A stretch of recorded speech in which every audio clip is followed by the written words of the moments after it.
For August, yeah, for August. The hard part is, yes. Welcome everybody to the August 19th, 2025 meeting of the Tompkins County Legislature. Please join me in the Pledge of Allegiance. I pledge allegiance to the flag of the United States of America and to the republic for which it stands, one nation, under God, indivisible, with liberty and justice for all. Can we have a roll call of the members, please?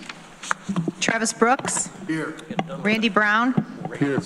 Amanda Champion. Here. Deborah Dawson. Here. Rich John. Here. Ann Corman. Here. Mike Lane. Here. Greg Mezzi. Here. Dan Nolan. Veronica Pillar. Lee Shirtliff. Mike Sigler. Here. Shauna Black. Here. Dan Klein. Here. 11 members present. We have a quorum. We're going to start our meeting tonight with a recognition that I am going to read. Whereas the Science Center is a hands-on science program museum founded in 1983 in Ithaca, New York, and whereas construction of the building in its current location began in 1992 with 2,200 volunteers from the community who donated over 40,000 hours to the project, and whereas the Science Center hosts 100,000 guests in Tompkins County each year and reaches over 1.5 million guests worldwide through its traveling exhibitions and outreach programs. And whereas the Science Center has just been honored to receive its third consecutive accreditation from the American Alliance of Museums, the highest national recognition for museums. And whereas the Science Center is one of only 69 out of 1,400 museums in New York and one of only 3 children's museums in New York to achieve accreditation, and whereas only 3% of the nation's 33,000 museums are accredited, and whereas the Science Center exhibits, staff, leadership, and board engagement are models for museums nationwide, now therefore be it resolved that the Tompkins County Legislature congratulates and honors the Science Center on its decades of commitment to public service, professional standards, excellence in education, and on the Science Center once again achieving accreditation from the American Alliance of Museums.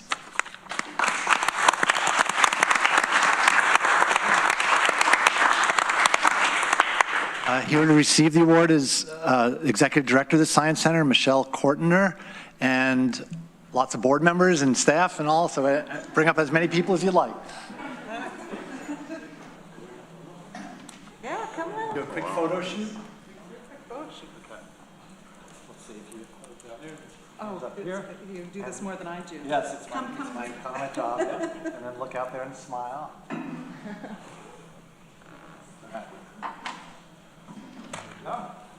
Mike's yours. Thank you very much. You.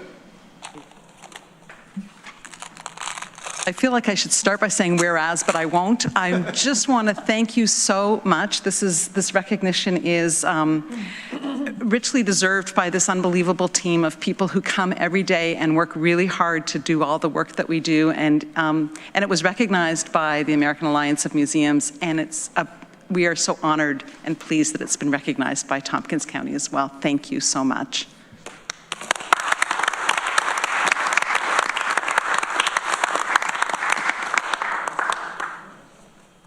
Thank you. The Science Center is a gem.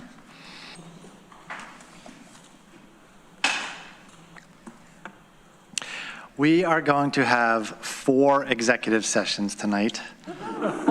And I will, well, there's room for more. I will announce what they are later on. And then as far as reordering of business, I thought we would move up Resolution G, which is the acceptance of the audit, to right after the audit happens. Is there anything else that anybody wanted to move around? Okay, well, we can always do that later if we need to.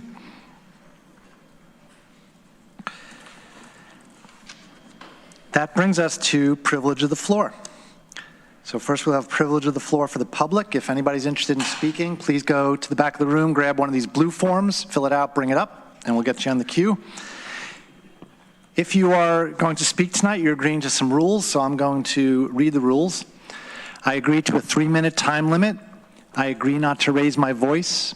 I Not to use lewd, obscene, profane, slanderous, or libelous language, or speak or act in a manner that would tend to incite a breach of the peace. I agree not to speak about county personnel matters. Personnel matters include comments about the job performance of named county employees other than elected officials. After 3 minutes, I agree to leave the microphone and yield the floor. Transferring time to another person is not permitted.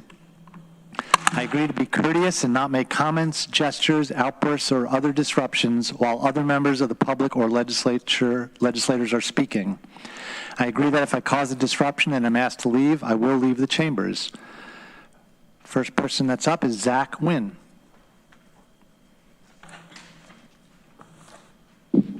Good evening. I've sent you pictures that were recently taken of the Asteri, as well as a very well-done article about the Asteri from earlier this month from the Ithaca Voice. The photos show feces, a syringe, trash-strewn floors that I'm told were crawling with cockroaches. In light of the budget shortfall, of which you are all aware, I believe it would be beneficial to have an accounting of the costs that have accrued from the continuous demand for first responders and other services that for the Asteri that are paid for by the taxpayer. How much has the project cost in man-hours for the sheriff, code enforcement, firefighters, police, EMTs, in the coroner over the last year of its operation? How much in the red is the conference center? Even a ballpark figure from asking various department heads would be a valuable source of information and might help inform any future decision to rescind or modify the tax abatement offered to Asteri by the IDA. The story by the Ithaca Voice is quite comprehensive and well documented, detailing alleged theft of rent from tenants by an employee of Vecino, the dangerous and unsanitary conditions with human and animal waste interspersed with drug paraphernalia like syringes that I have documented for you many times over the last year in photographs. The one thing lacking from the Ithaca Voice article is mention of the numerous deaths, many of them overdoses, that have occurred in the Asteri since it opened. The building represents not just a financial cost, but a human one. I would like to ask the legislature to find out how many people have died in the Asteri since it opened, specifically how many from the original group of 39 homeless individuals who were moved into the building have died over the last year. Even 4 of them would represent a 10% death rate over 1 year's time. With tens of millions having been spent constructing the building and millions more spent annually on services through the continuum of care, it is worth asking yourselves if you are getting what you are paying for, if it is providing a return on the investment, or if you are enabling people in desperate circumstances who need more than just an apartment to overdose and die in. Thank you. I don't have any other blue cards. Is there any other are there any other members of the public that wish to speak? This would be the moment. Okay. I want to thank our speaker. Next up is privilege of the floor for municipal officials. I see Pierre St. Perez and Patrick Keel from the city of Ithaca.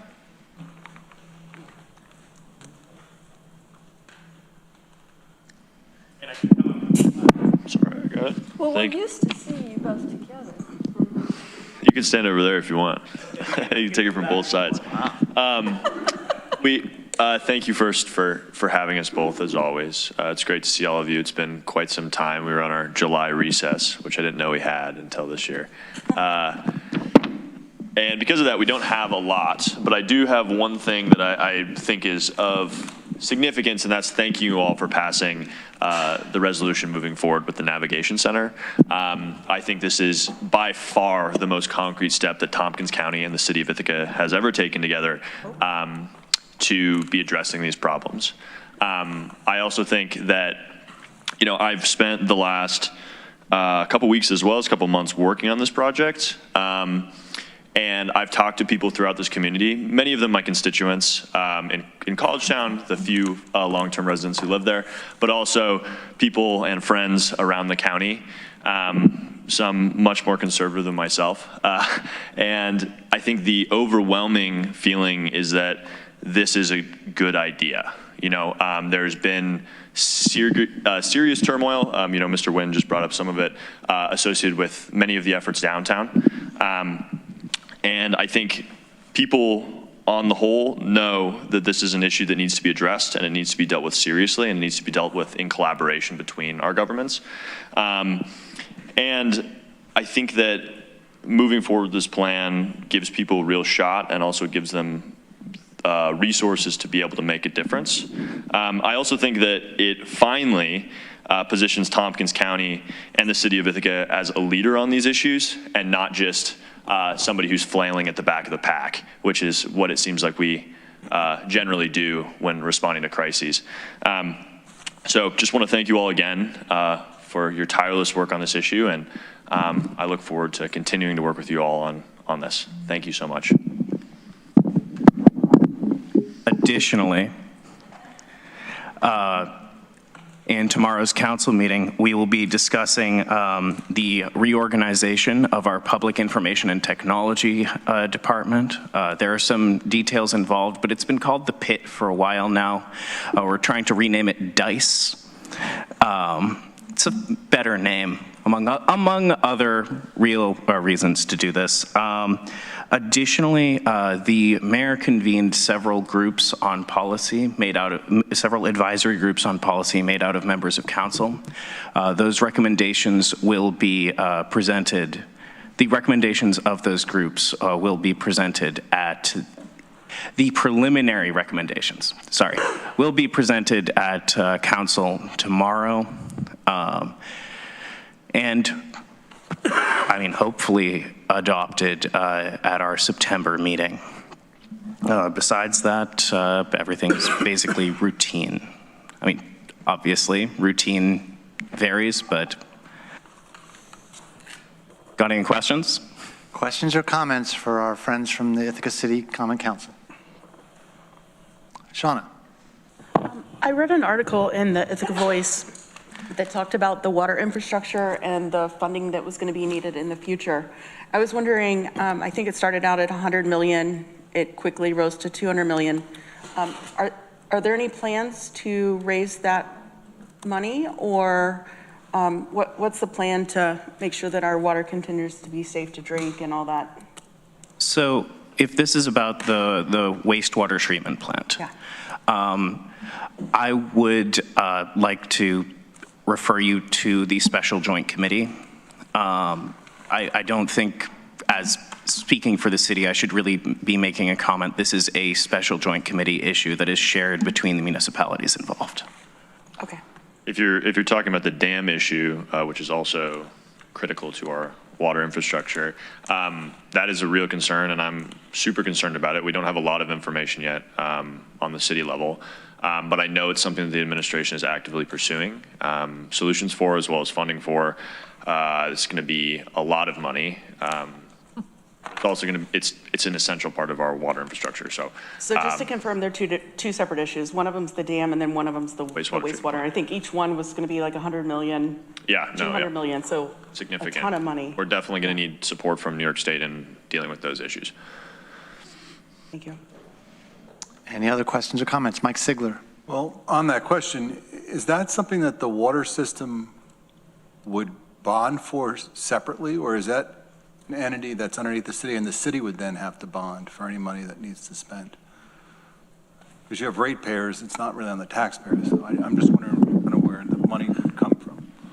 Do you want me? I can take this one. I feel like we really should have stood at the same podium. In retrospect, this is a mistake. While I'm not on the SJC. I think I have an okay understanding of the way it works. And so while the city operationally has the staff control, it is a joint decision of all three municipalities. So I'm fairly certain that it would have to be agreed upon by all the municipalities, which has caused significant problems in the past.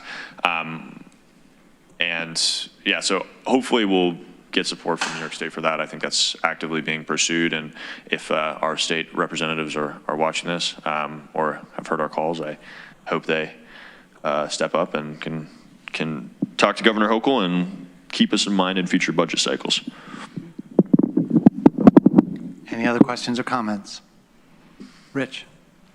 Yeah, one of your colleagues sent out an email regarding the budget process in the city, and I was wondering if either one of you wanted to comment on that, and if there's any stated goal from Common Council to the city manager for the proposed budget, what kind of percentage increase you're looking at this year? Absolutely.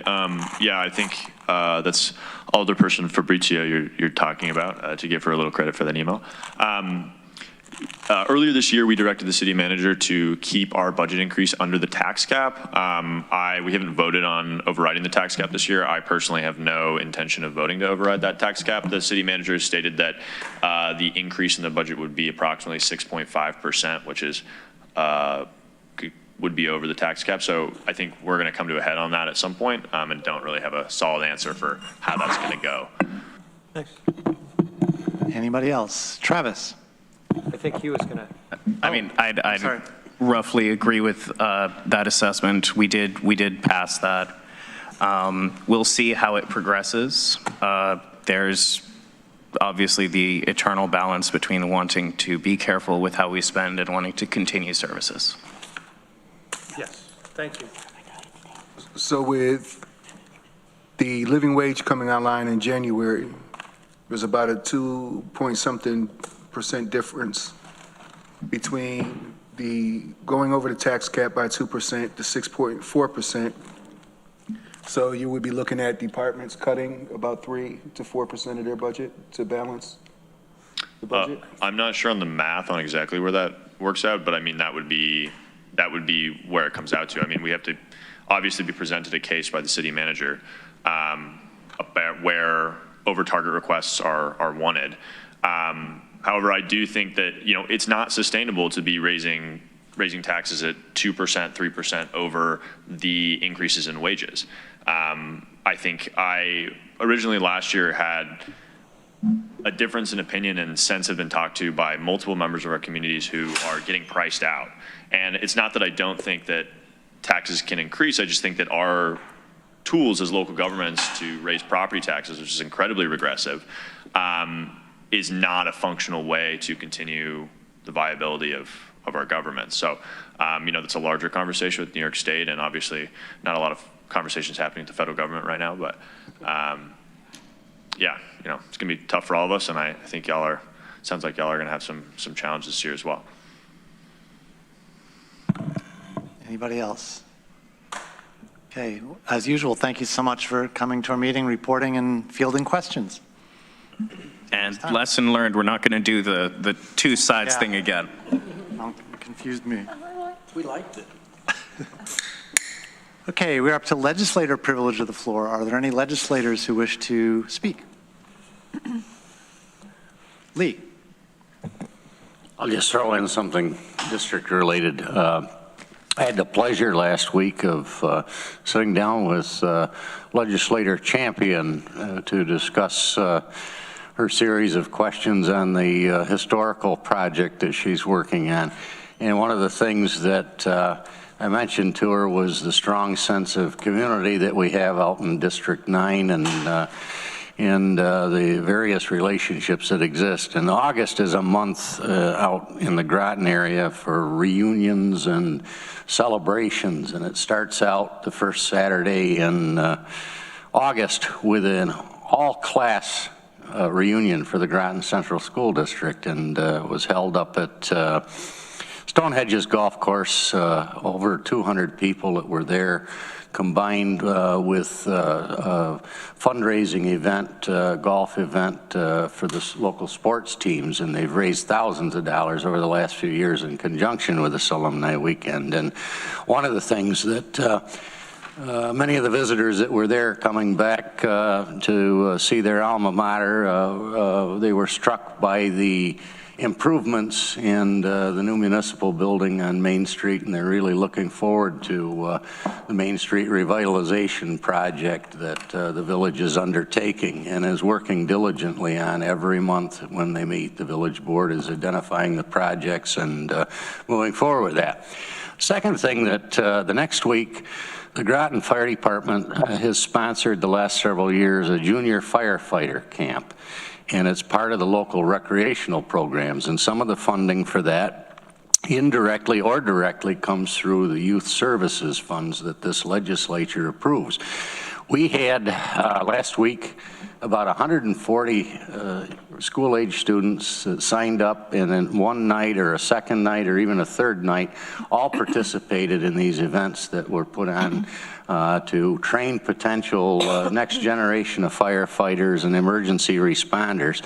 And it's not only put on by our department, but by use of mutual aid departments and other local departments that come in and are a part of this. And just think about that we've got, according to the statistic I quickly looked up here, around 780 students enrolled in the Groton Central School District. And to think 140 of those, almost 20% of the students were participating in that summer activity, really speaks to the interest and also speaks to our volunteers and the time they're willing to put in with those students. Last but not least, I just want to extend an invitation this weekend is the annual Groton Old Home Days, and runs from Thursday night through Saturday night, and is capped off with one of the largest parades that's held in the region. And I know that my colleagues, Mike Sigler and Mike Lane, are almost always there to participate, and we give them a shout out when they're in the parade. And I want to extend the invitation to any others to come out and see what our community spirit's all about. It's the Groton Old Home Days. It's been going on since 1934, and continuing that tradition. But thank you. Lee, could you say the time of the parade again? Parade's at 6 o'clock sharp, and it runs across the main street, starts on Route 222 and ends over by the nursing home. And we have a Pittsford Fire Department marching band, one of the few remaining brass bands that travels the state and comes in, and they stop and do a little concert for our residents at the Groton Nursing Facility at the end of the parade. So a lot of liveliness there in the community. 6 o'clock. Excellent, thank you. Mike Lane. It was so appropriate to do the recognition this evening for the Science Center. A great not-for-profit from our community that does so much for the young people from not only Tompkins County, but from the whole region and the whole state. Busloads of young students come there to learn basics about science. It's a museum that we are very, very proud of. Never in my lifetime have museums been under attack the way they are being attacked now. We're hearing these ridiculous comments coming out of Washington about, for example, the Smithsonian Institution, saying they're going to cleanse it of wokeness. And they're going to have it, make sure they're going through all the exhibits in all of the museum buildings to make sure that they are in compliance with the current administration's view of American history and the world history and things were going. They're going to be also going into looking at social media, I heard on the radio today.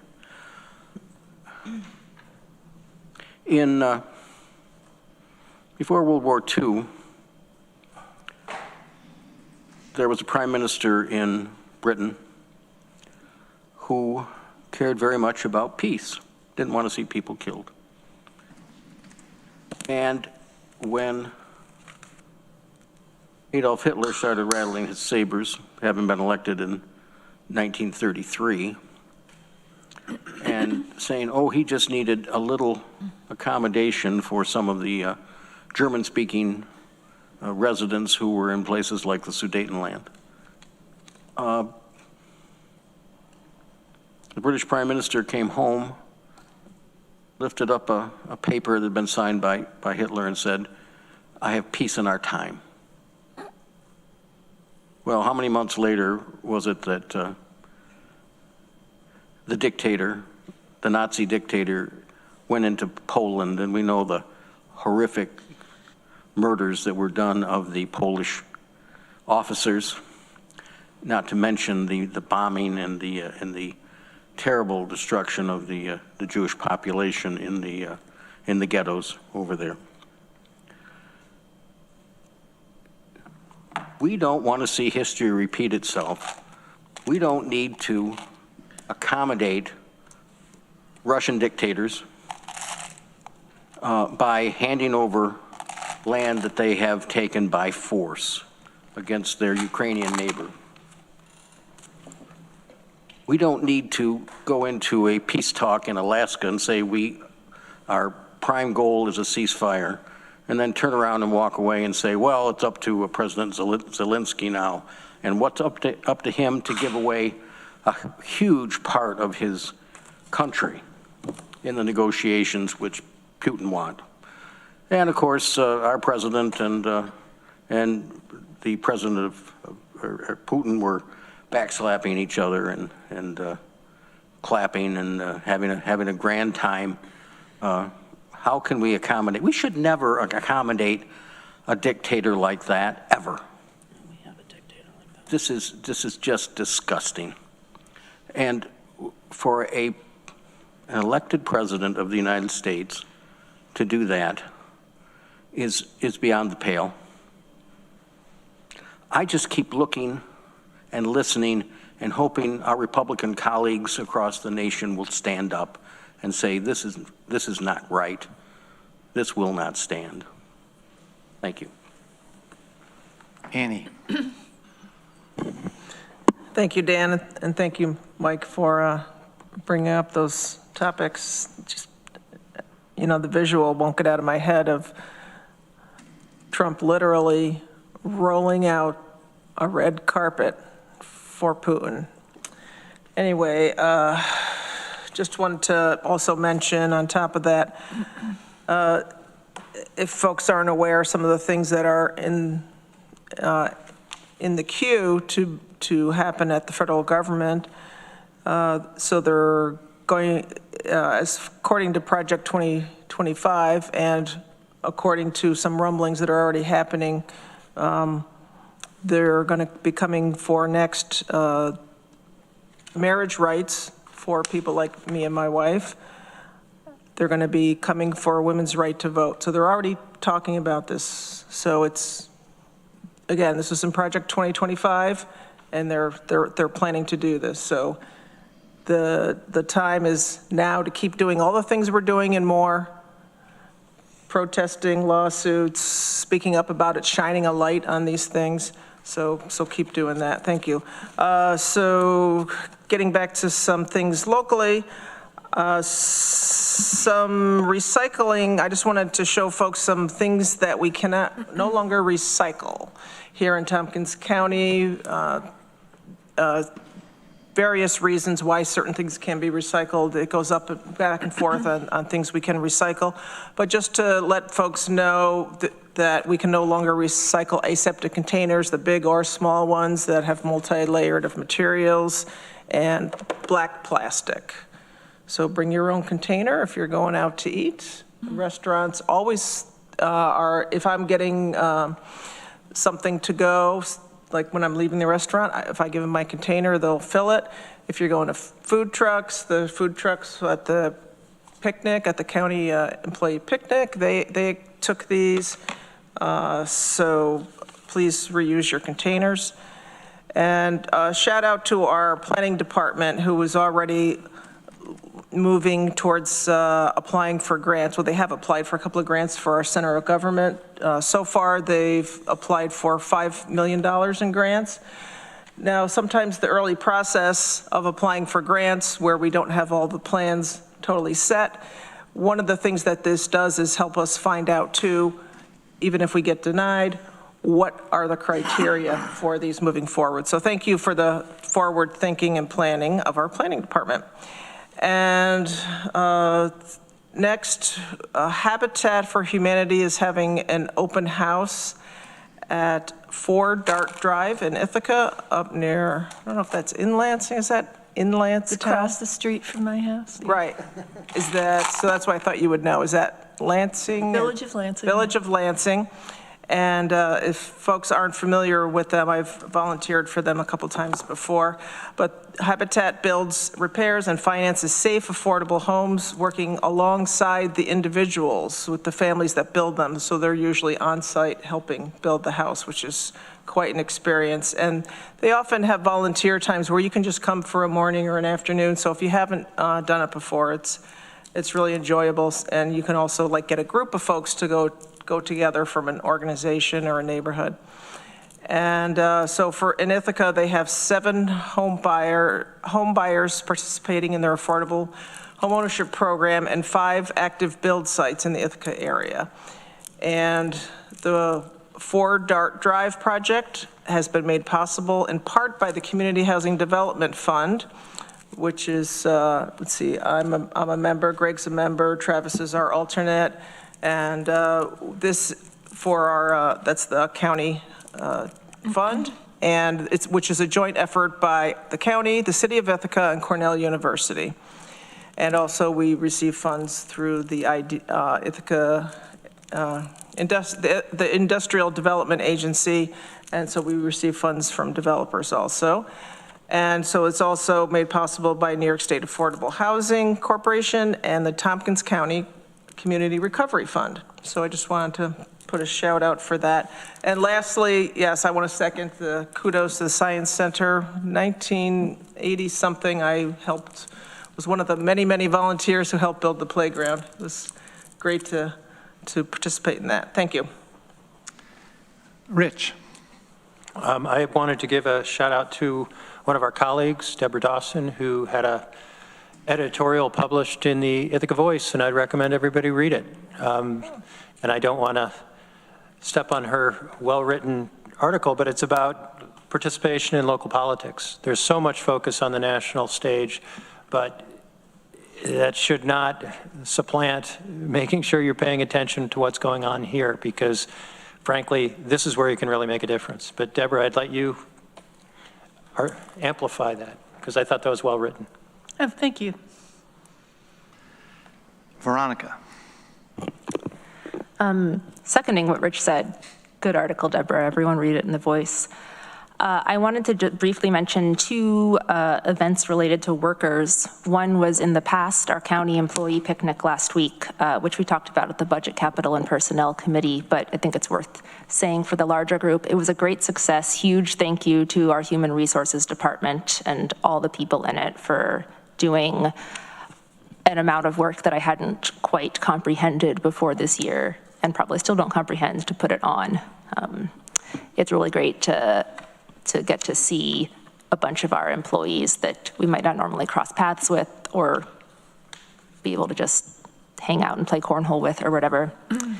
And then in the future, on Labor Day, September 1st, which is before our next legislature meeting, the Tompkins County Workers Center is holding their annual Labor Day picnic in Stewart Park in my district from noon to 4 p.m. Everyone is invited.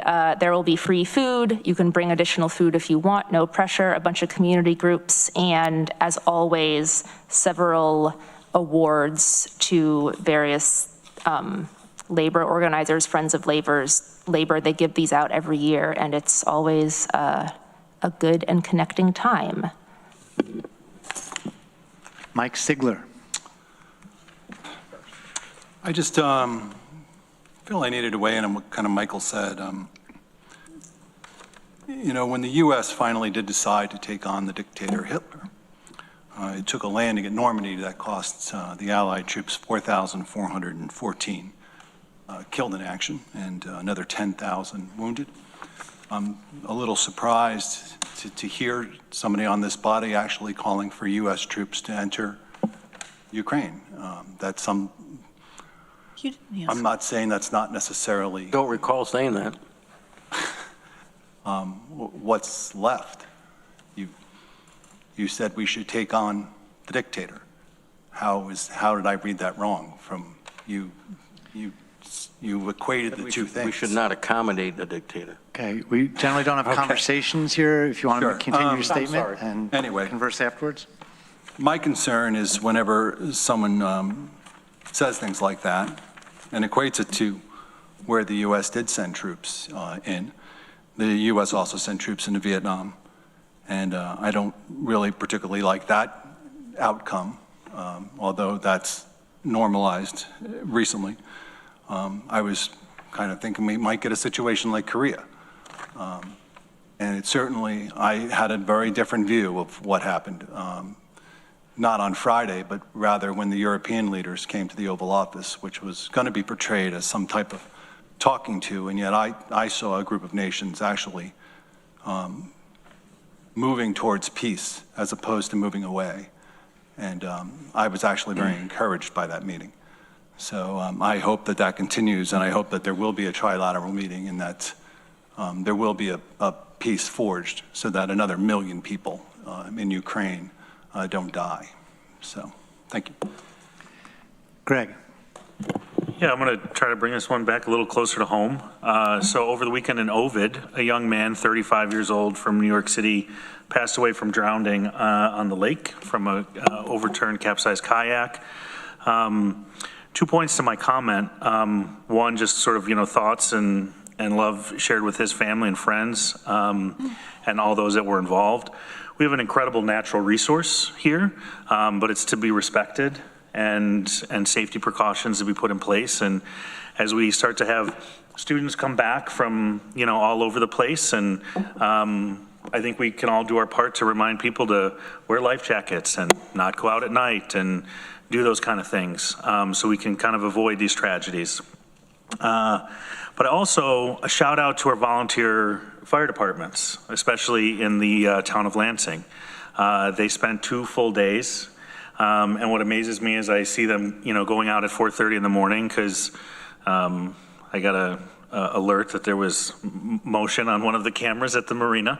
And then I saw the boat leaving and then not getting back till 4 in the afternoon and realizing that they've given up their entire day to help try to locate somebody who is in need, and then going out the next day to do it all over again and to continue that search. And it's because of the technology that they've been provided on their vessel and some of the New York State Police technology.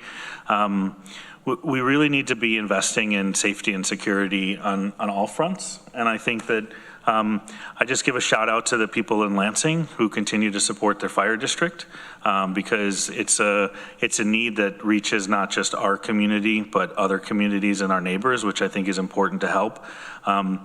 And one of those volunteers, who I won't mention by name, but is a county employee, and I know goes above and beyond to spend time with the fire department and do his duty, and has since he was a young adult. And it was interesting, the man that was volunteering with him said that this other gentleman saved his life at 1 year old because he was choking, and now they're riding on the same fireboat together, both as volunteers. So our volunteer firefighters and first responders really go out of their way, and want to give them a special shout out because I really saw this weekend firsthand the kind of dedication that somebody gives to that call to duty, and they don't even get paid, they don't get really anything at all, but just sometimes a community thank you. So I felt it important to elevate them tonight, and also just remind people that as beautiful as our lake is, it can be vicious and angry, and it can consume you quickly if you're not prepared. So boat responsibly. Amanda. Thanks. A lot of interesting comments tonight. I was going to just echo what Veronica said. The picnic, the employee picnic last week was wonderful. A really delightful and happy event. Good food, friendly folks, so much work, and thank you to our HR department. I haven't gone every year I've been on the legislature, but almost, and it just keeps getting better, and I think it's a real boost for morale, and everyone I talked to was having a great time, and there was more caramel corn than I've ever seen in my life. But yet not too much. Deborah. Yeah, thank you.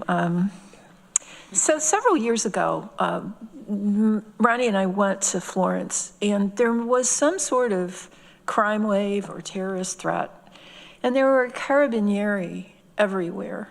That's their federal, very militarized police force. You know, there were 2 or 3 Jeeps on every corner with guys in full regalia and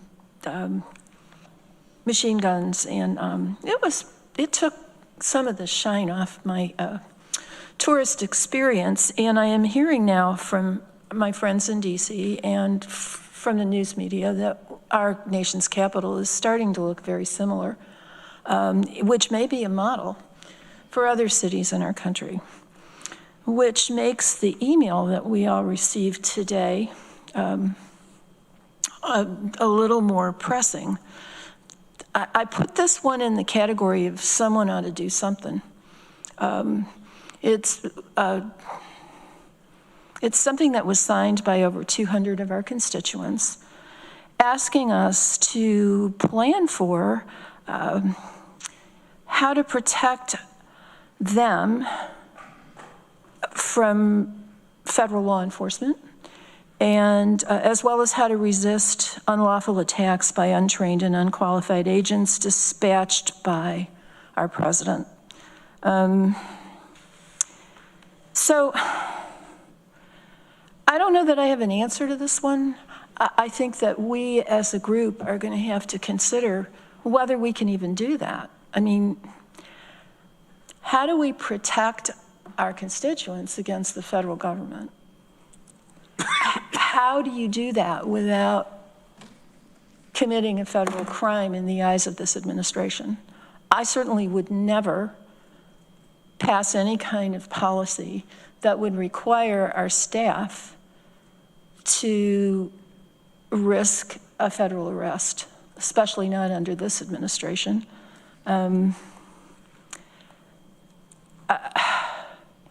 I think this is something we're going to have to consider, certainly.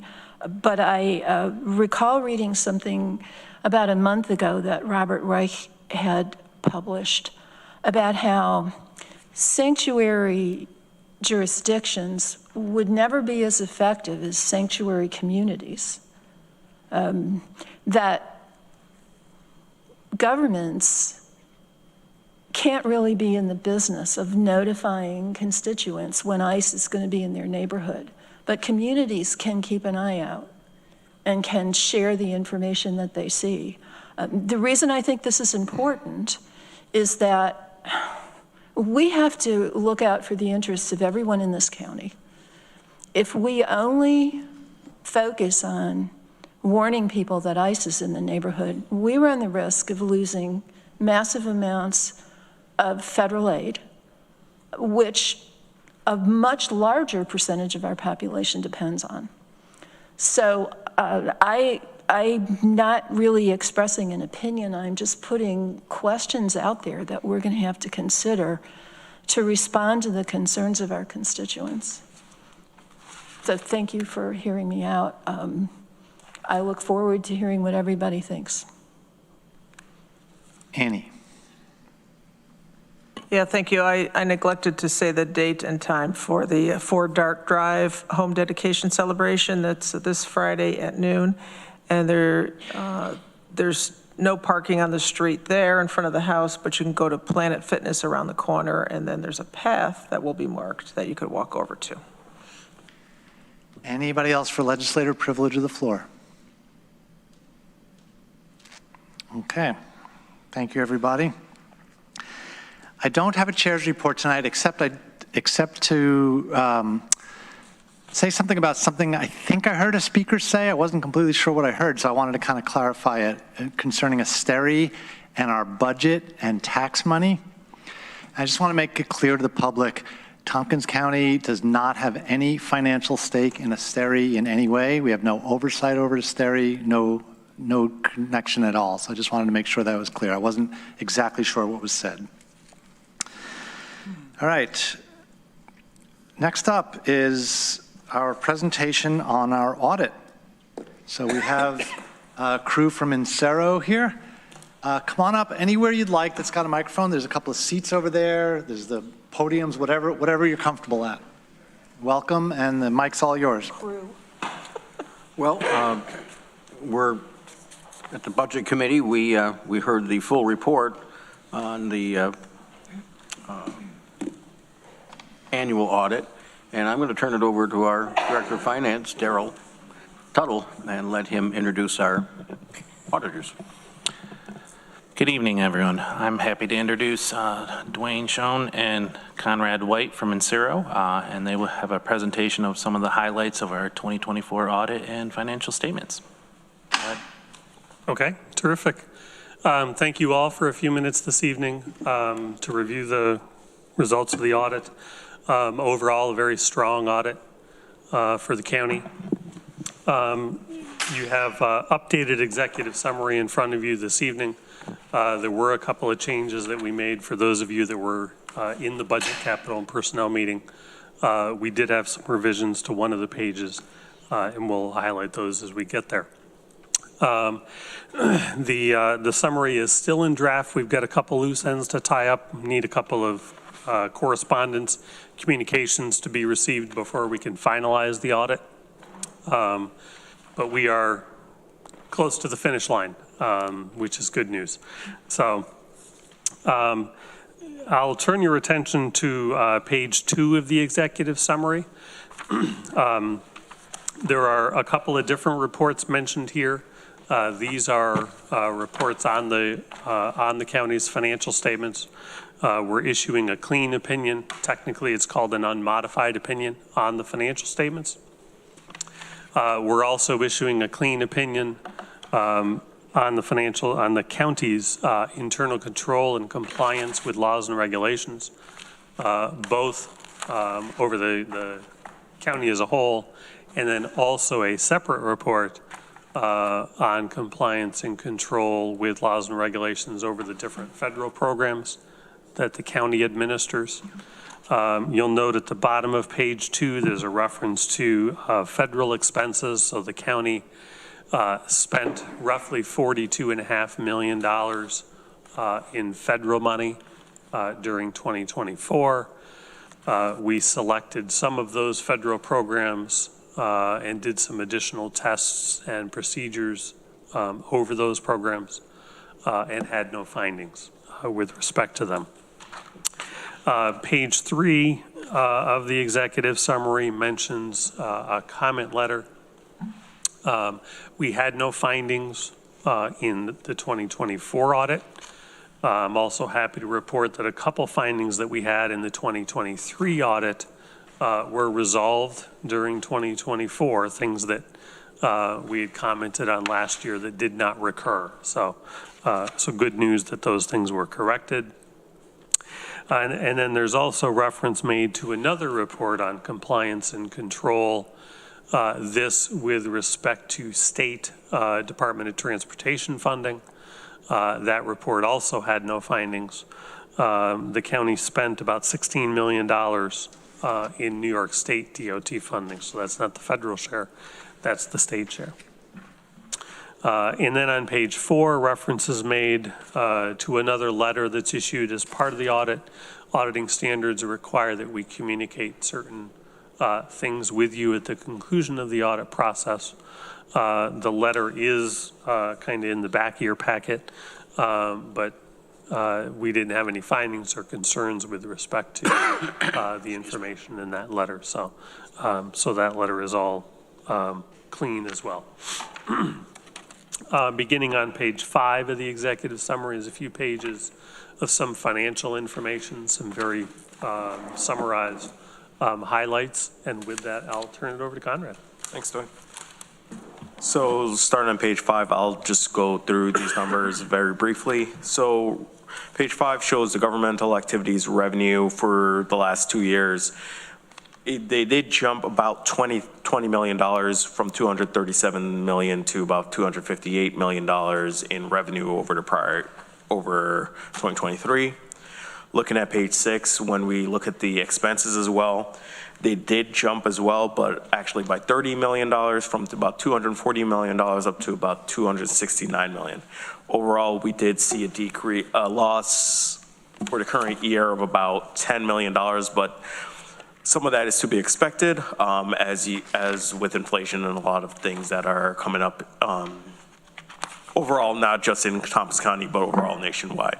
Looking at page 7, taking a look at just your general fund, a lot of that $20 million we can see as really a decrease to your cash, which actually did decrease by about $30 million over the prior year.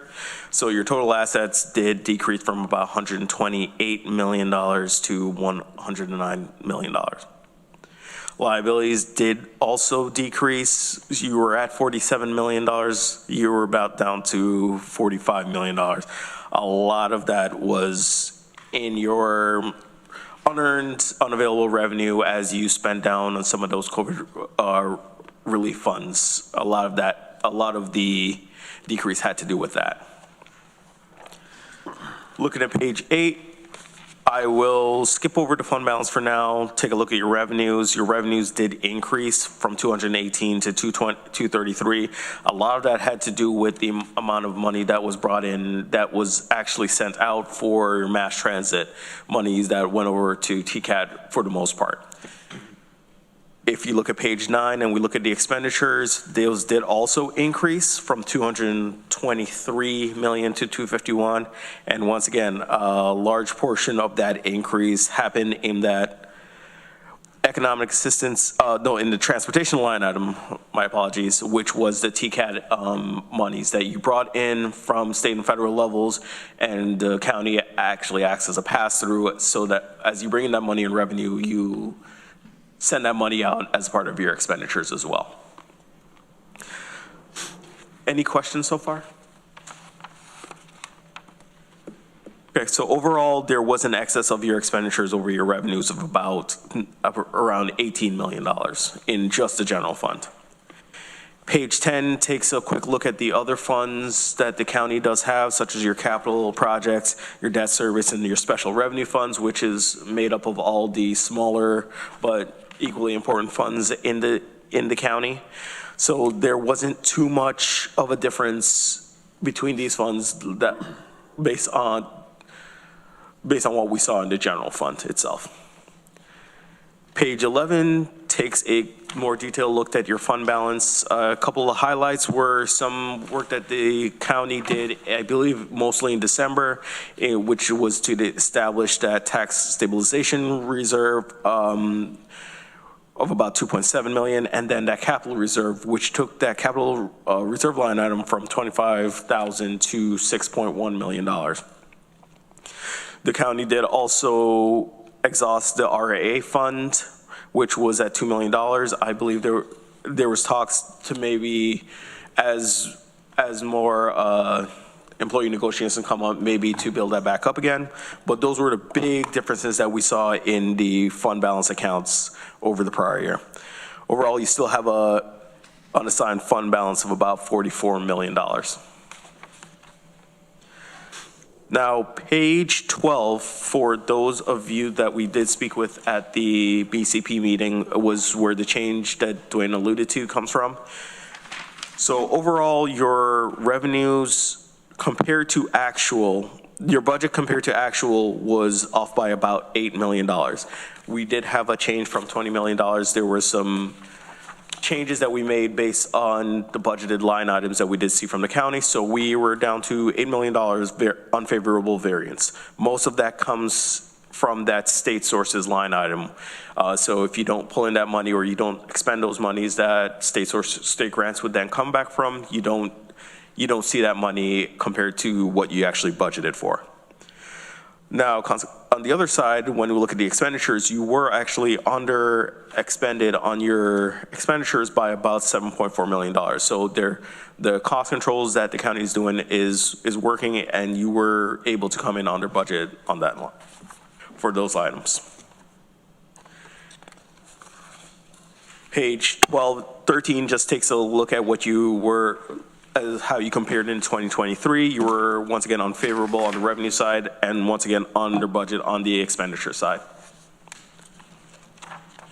Page 14 takes your governmental funds and it takes into consideration all your long-term assets, long-term liabilities, and a couple of actuarially determined liabilities for which the county has no funding mechanism for. So once we take all of this into consideration, overall the net position of the county was at $171 million. 190 million of that was for the assets, net investment assets, which is your assets less those liabilities that was used to pay for them. The restricted, which were a couple of funds, plus what we had in general fund was 24 million. And then we had the unrestricted net loss of 43 million. However, as I said, there were a couple items for which there is no funding mechanism.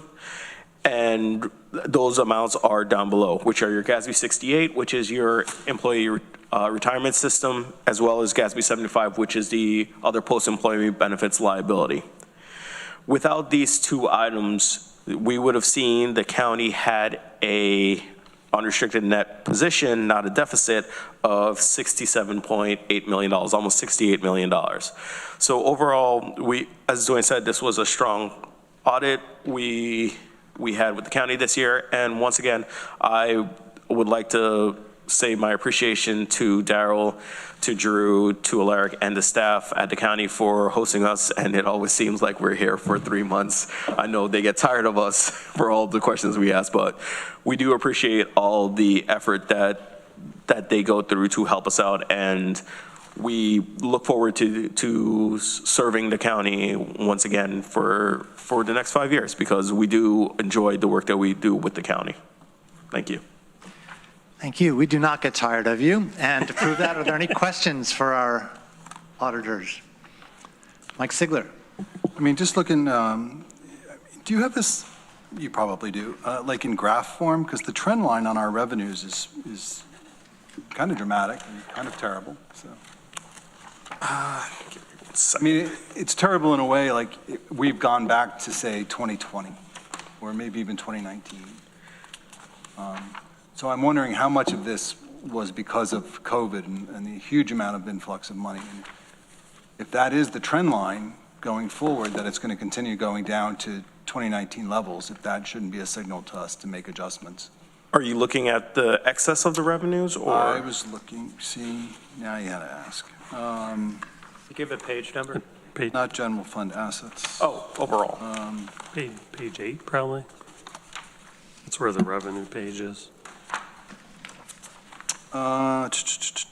Revenue page, yeah. Yeah, sure, right, Yeah. page 8. Okay. So, yeah, I mean, 2020 was 53, and now we're down to 54. Mm-hmm. Yeah, I guess that didn't change that much, but. Right, the property tax has been pretty stable, but certainly the federal money, most of that is related to, COVID relief that was coming in. Right. And as you said, a lot of it is, I guess, temporary. If you look all the way back to 2020, federal revenue was 20.6 million, and in 2024, it's 36.3. Right. I would expect that as the COVID money's all spent down, that money's, federal money in general is probably going to decline.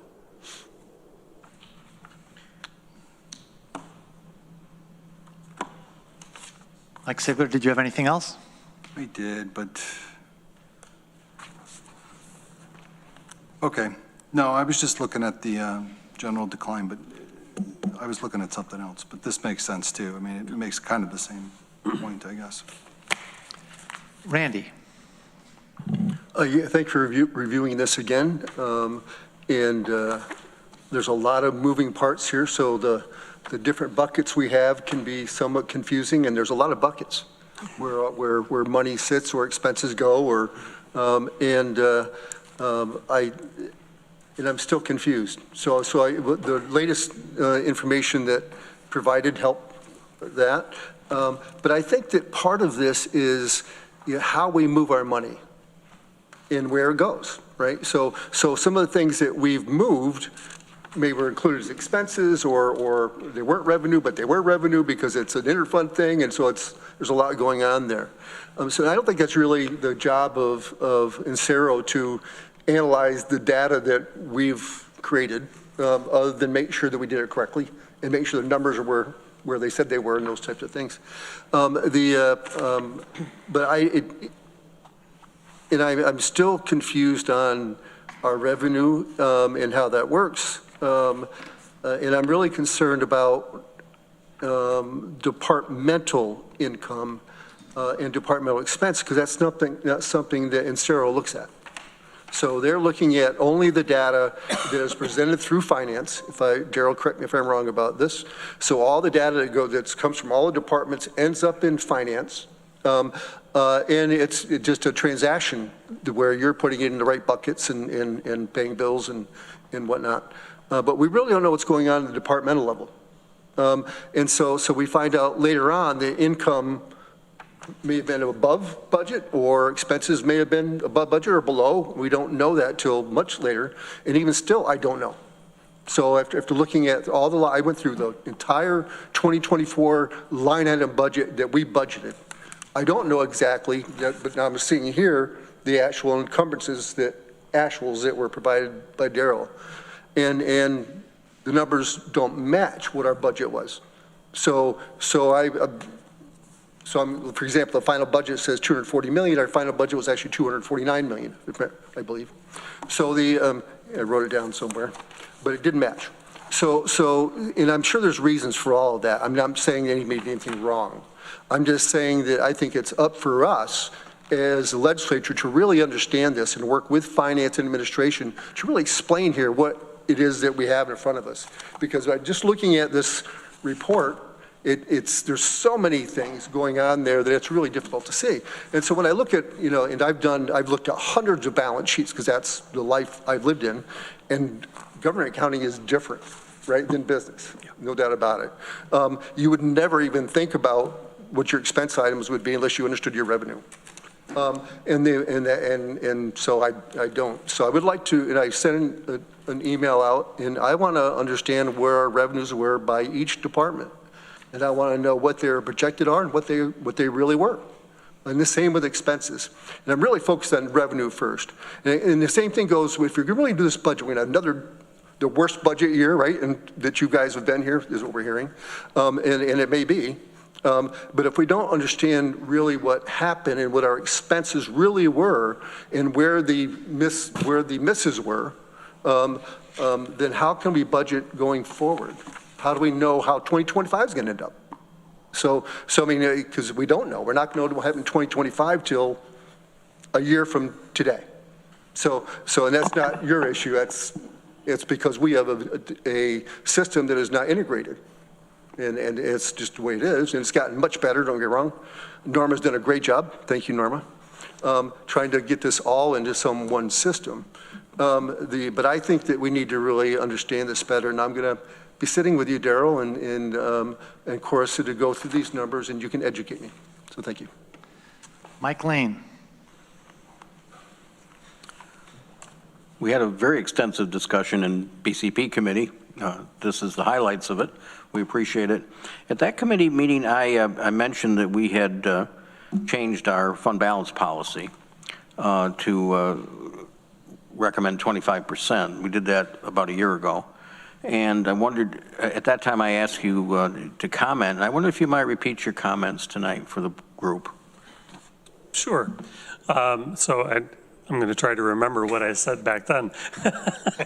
I know that, there are no hard and fast rules with respect to fund balance. The 25% recommendation that's in your policy is something that is out there a lot of different, national organizations, Government Finance Officers Association, New York State Conference of Mayors for Cities and Villages. They all recommend kind of similar percentages. State Controller's Office doesn't have a specific recommendation, but those kind of percentages are the types of percentages that they do suggest in a lot of places. I think that's the gist of what I said.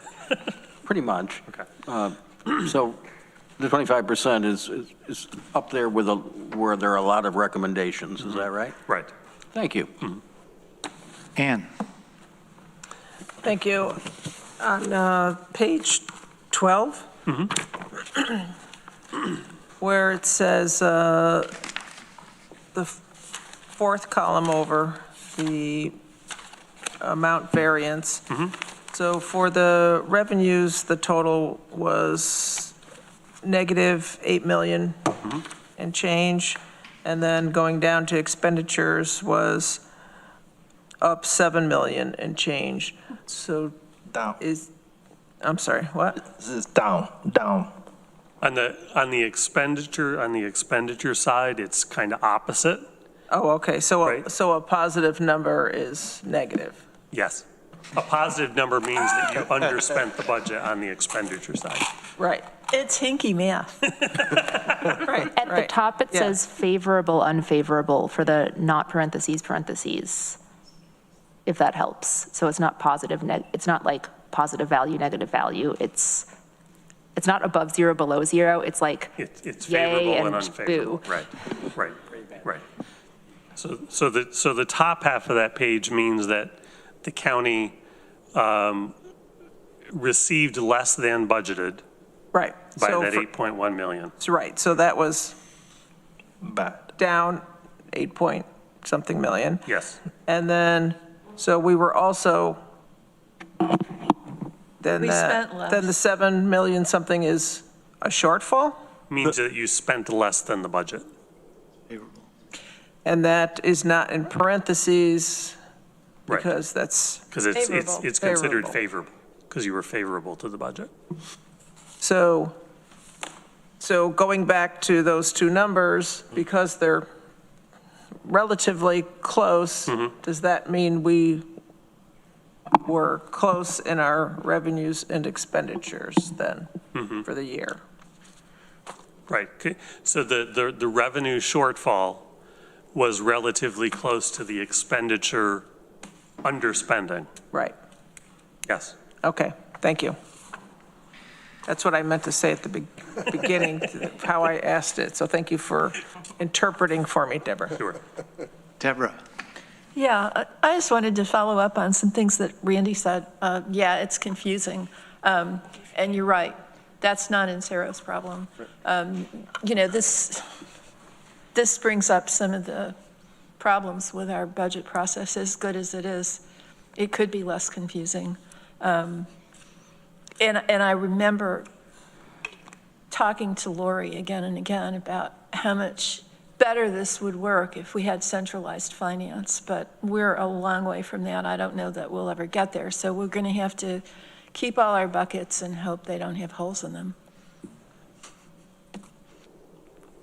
Anybody else on the audit? Greg. Could we get a digital version of this? Just share the updated copy if it didn't already show up in our inboxes. Yeah, once some of those numbers were changed on the fly today, so once I get an updated one, I'll send it to all of you. That'd be great. Appreciate it. Thank you. Anything else in the audit? Okay, so before we get off this topic, let's go to Resolution G.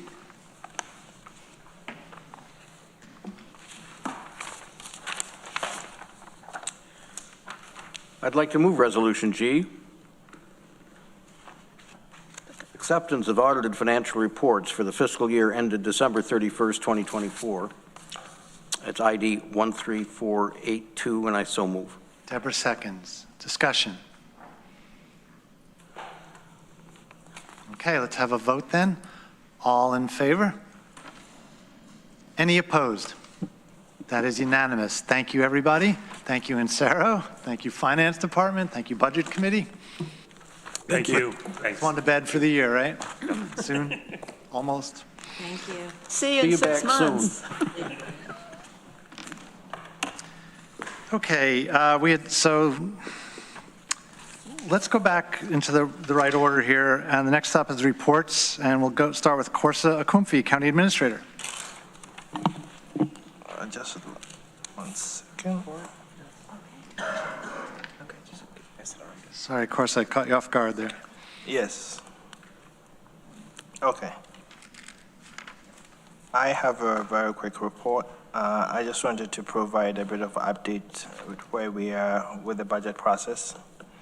So, okay. Where are you? Okay, so when I reported at the last meeting, we did indicate that we have a gap of $11 million to make up. So the goal has been to evaluate the department's request as well as agencies as compared to actual expenditure previous 5 years and evaluate where the reasonableness of the estimates, both revenues and expenditure. As I mentioned, the $11 million was $5 million more in expense and $6 million less in revenue. That's where we were. So we sat down with the department, we evaluated the numbers. We, as a team, myself, Norma, Victoria, and Samantha, long days. And we have, as at now, been able to close the gap down to about $4 million, $4.5 million. Our goal, as I indicated at the last meeting, is to be able to present a recommended budget, a proposed budget that falls within 4 to 6%. We are now hovering around about 6.5%. So we still have a few days to go. Our target is to present you the proposed budget by next week. So we've set ourselves a deadline of Friday to find every single penny. How I interpret the process that we adopted is nickeling and diming the departments and agencies and taking $50 from here, 100 there, 1,000 from here, and speaking to the agencies. We have had several pushbacks, and we're also pushing back to their pushback to try and present something that is reasonable. We had a conversation with the department. It's a teamwork. It's a collaborative effort. Any of the changes that we've been making is not just on whims, but we really looked at actual expenditure in previous years. So some of the changes take the department below the target that we initially set, based purely on previous 5 years actual expenses as well. So that's where we are. So the proposal that we are looking at so far, we have been able to maintain a lot of programs, including the care team, the rapid medical response service as is, and also funding is being proposed in there for the county security team that you all approved a few weeks ago as well. So we have been able to make provisions for that. One thing I just want to also inform you that our current estimate takes account of utilizing the $2.7 million that we set aside last year in the tax stabilization levy. Our projection is we will be able to clean it up and be able to utilize the funds by the time the budget goes live in 2026. Out of that 2.7, 1.2 million is being projected to use for one-time expense and 1.5 million to apply direct to reduce the tax levy. Sorry. We also look at some of our current fund balances in various funds, and we are able to utilize about $600,000 in community development fund to support workforce development. That's one of the things we are looking at as a proposal in the budget. So basically, over the last 3 years, SS in workforce development goes into that bucket, so we'll be able to tap into it to support that unit as well. Also, as we mentioned previously, we have significantly projected an increase in contingent account by 1.4 million. And these numbers shows around about $3 million being put in the contingent account because we are trying to plan for some changes to mandate that we don't really know exactly yet. So the department has been great, I would say. initial steps was reach out to the department, ask them, look in your budget and provide us savings. And most of our department took it up, and they sent to us adjustment that they can make.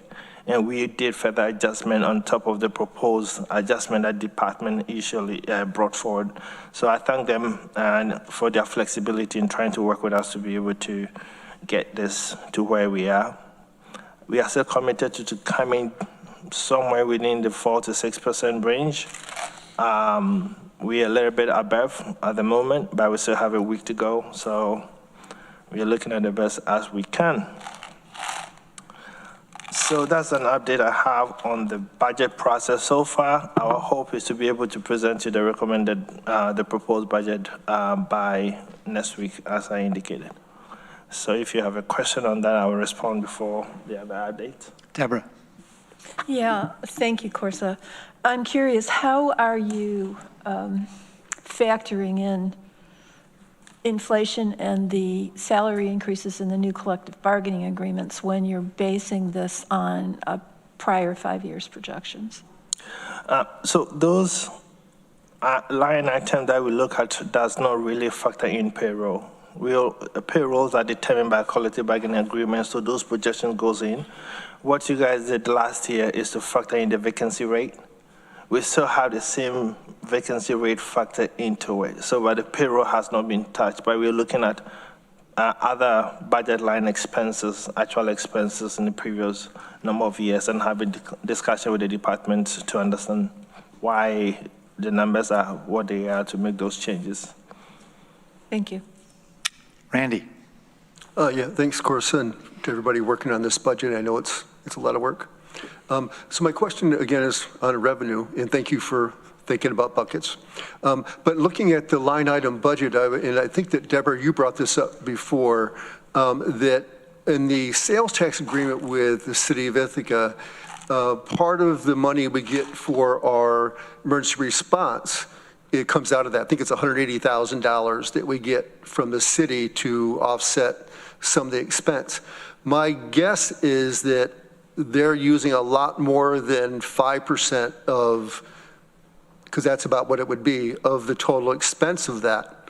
And I think this should be looked at again, because our expense for that budget is quite high, well-deserved. We have a great emergency response, probably one of the best around, I would guess. But I think that the city should be paying more of that cost, because my guess is they're taking on at least 40% of the calls. But I'd like to know that data, so just wanted to share that. Okay, thank you. I think it's more of a political decision what to do with those processes. So our job is to look at the current approved programs that you have and propose a budget that we feel provide maintenance of effort as much as possible. So any policy changes, we will pivot to you to give a direction on that. Mike Lane. Yeah, thanks. Just to that point, Randy, a few years ago when we combined the county and the city dispatch, and we had that figure, I think of 180,000, because that was the added payroll we were going to have at that point. That's why that was in there. And a few years after that, the city came to us and wanted us to just take it over and not charge them for that anymore. I can't remember what year that was. So it's interesting what you're saying, and you're probably right. I'm not disagreeing with you, but it's been in play for a lot of years here. The other thing, I just want to comment that the reason we have so many buckets here in our budget process is because we have so many fires. And we've got to put them out. And I can see Corsa working at that. Corsa, the one thing I did want to ask is, when do you think we will have the budget books and your cover letter in hand? I know that's not an easy one, but that's what we look forward to. Yeah, our target is next week. Next week? Yes, so that's the target we set for ourselves, but we are hoping to give it to you at least a week before September 2nd, so that at least you have time to peruse it before we meet to present the budget to you. So that would be very helpful. Thank you. Ann. Thank you.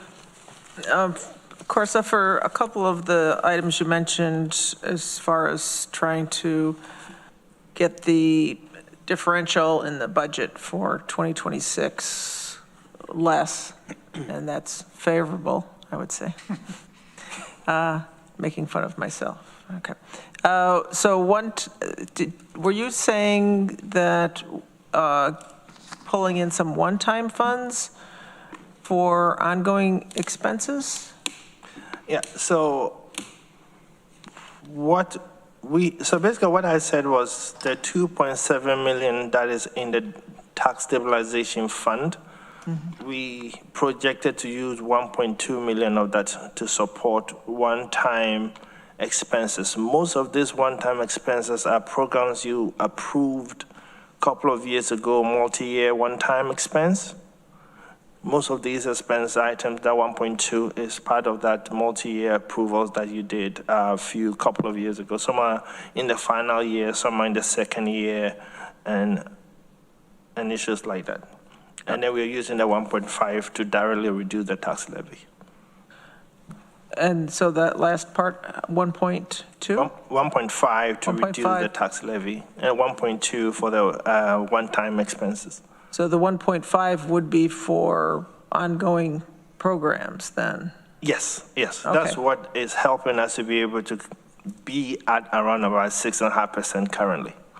So if that could be noted as we go forward, because if we're looking at the tax levy, because in some ways that might be an artificial tax levy if our tax levy does not support the ongoing programs. So we might want to I want to keep track of that as we go forward. Yeah, absolutely. And one thing that I also want to add in line with that is our current fund balance policy of 25% takes us, what we need to be within that 25% is 60 million unassigned fund balance. Currently, we are 44 million, so we are even less than the previous 18%. We are around about 16% at the moment. So without changing the policy, if you want to stick to the policy, we don't have any fund balance to tap into as we're going into the evaluation process, unless you decide to amend your policy and tap into the fund balance, current unassigned fund balance. Thank you. Rich. Yeah, again, we've had this conversation before, but when we talk about a $44 million fund balance, that was in '24. So we don't know what our fund balance is now. Certainly, we've had fairly favorable sales tax reports so far this year. And, again, there's other revenue streams that are adding in. We don't know what our fund balance is, and I find that really frustrating. But I wish we had a better handle on that so that we would not make decisions on information that may or may not be true. With that said, I had a question. You said you're at about 4.5 million differential, down from 11, which is great. And I couldn't quite catch if you said how much of that is additional spending and how much of it is reduced revenue at this point? I don't have that breakdown, so I'll get that breakdown to you. We have done some revenue adjustment upwards and also some expenditure adjustment downwards. Yes. Yeah. And just to add, some of these recommendations include new requests, what we call enhancement of services that are justifiable and support improving services. Some of them are also one-time expense that has already been determined to be recommended for approval. And when you say 4 to 6% is where you're aiming for, I would much prefer if we came in somewhere closer to the 4% and this body was looking at additional spending rather than trying to reduce spending, because I don't think we're very good at that. And, it's just not something we have historically been able to do. I would much rather see a budget closer to the 4%, and then we identify where there's just real need, and we go there. And we make a decision to go above the 4%. But thanks. Yeah, thank you. We'll try. Any other questions or comments about the budget report? I'm just going to say, for the sake of the public, so a few weeks ago you heard 11 million, now you're hearing 4.5 million. It's a moving target. This is a process. These are snapshots in the moment, changes almost every day at this point. 2 weeks from today is when the budget will be introduced to the public. And then after that, there will be adjustments made by the legislature. So the numbers are just temporary. They're not by any stretch the final numbers. Corsa, did you have anything else for us in your report? Well, I think that will do for now. We can, we will discuss other items later in other sessions. It's a marathon, not a sprint. That's good. Yeah. Okay, next up, County Attorney Morty Josephson. Good evening. We continue working diligently on the county's both glamorous and unglamorous legal work. We'll be starting our interviewing for an assistant county attorney at the very beginning of September. So that's great news. We have a number of good candidates, a number of well-known candidates, so we'll see how that goes. In terms of the specifics of what we've been working on, I would like to reserve my comments until within the executive session, since many of them involve legal advice and legal work. And that can include the many things we're talking about, but as well some issues with, some legal issues with respect to use of reserves. So I look forward to that. Questions or comments for the county attorney? Mike Lane. Maury, all legal work is glamorous. Some of it's more glamorous than others, but it's all glamorous. I haven't had much to do with leachate lately, so you're probably right. Okay, thank you. Next up, Darrell Tuttle, Director of Finance. Hello. I don't have much new to update. My department's still recovering from the audit that we just presented today.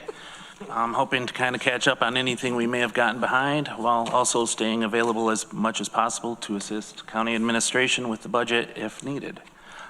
In the agenda, I did include the 4 quarterly reports that I presented in BCP, and I'm here and available to answer any questions about them if needed. Okay, so there's the sales tax report, a contingency report, investment report, and a cannabis tax report. Questions or comments? Greg.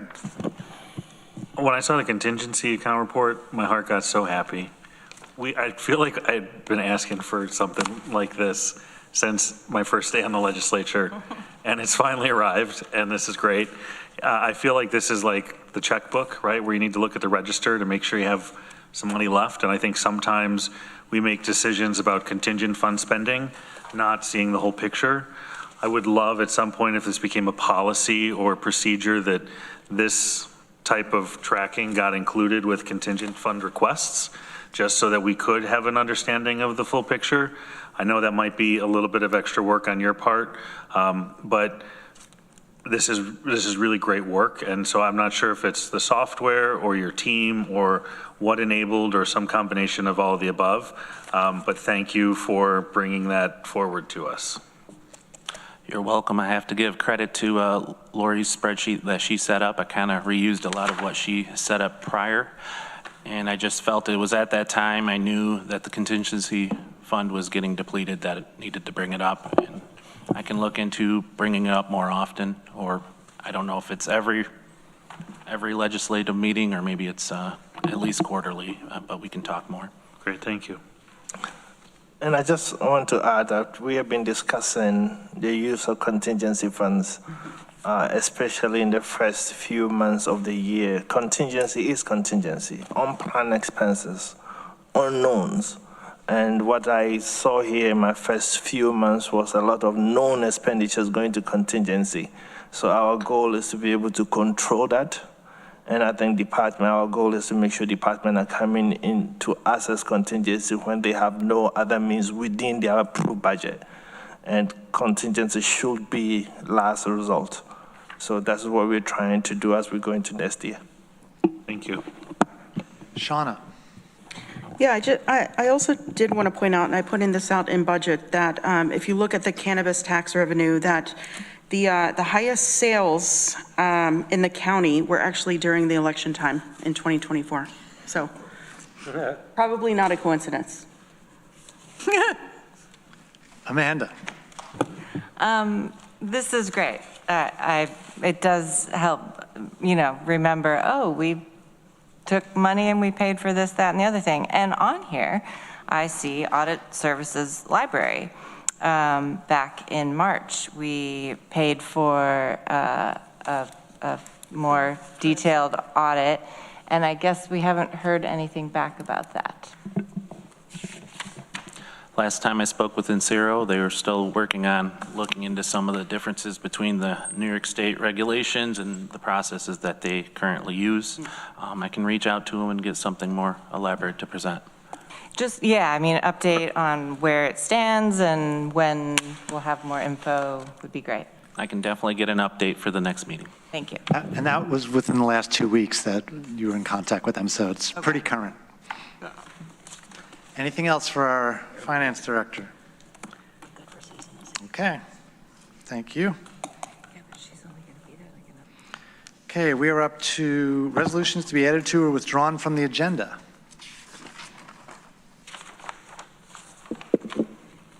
There are none. We are now up to the consent agenda. Consent agenda are the resolutions and appointments to be voted on as a group unless any member of the legislature requests that a resolution or appointment be instead included separately and individually as part of the business of standing or special committees. From the Government Operations Committee, Resolution A, adoption. Please. Resolution A is pulled. Resolution B, establishing county equalization rates, ID number 13463. Resolution C, resolution to update the Administrative Policy Manual, Policy 07-01, acceptable use, ID number 13471. Resolution D. Pull D, please. D is pulled. Resolution E. Pull, please. Resolution E is pulled. From the Housing and Economic Development Committee, Resolution F, authorizing a public hearing on proposed local law C of 2025, a local law adopting the modification of hotel room occupancy tax law, ID number 13396. Dan, I just wanted to note that that was changed on the agenda, what committee it's coming from. It was on here that it was from Planning, Energy and Economic Development, but it was actually from Housing Economic Development. Very good. And Katrina advised us that it's manifest error, not necessary to debate. I apologize. Just in case people are following it along. Yeah. Thank you. Very good. Okay, can we have a motion to move the consent agenda? Travis moves. Is there a second? Dan Nolan seconds. Let's have a vote. All in favor? Any opposed? I'm sorry, Mike, are you in favor? Okay, good. It is unanimous. Thank you, everybody. We are now up to standing and special committees. First up is Budget, Capital, and Personnel Committee. Mike Lane, Chair. Well, tonight is certainly budget night. We'll be getting to budget for a lot. We'll be getting to our EBC meetings fairly soon. We're all going to get in our budget books probably next week, Corsa just told us, so you're going to have your homework, taking a look at those. We appreciate all the work that's been done and is being done to prepare for our budget. We did have a meeting on August 14th. A whole hour was spent looking at the audit. We spent about 20 minutes here this afternoon, but we did ask a lot of questions that went through there, and I think some of the things that were discussed were brought back tonight, and I think that's a good thing. But the audit is so important, and the full budget committee acts as the audit committee.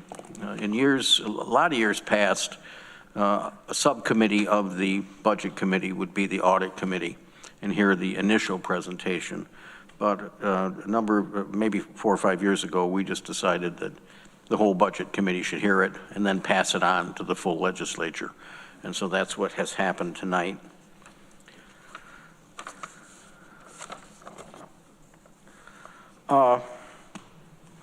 Most of the rest of our meeting had to do with the resolutions that are coming forward or will be coming forward.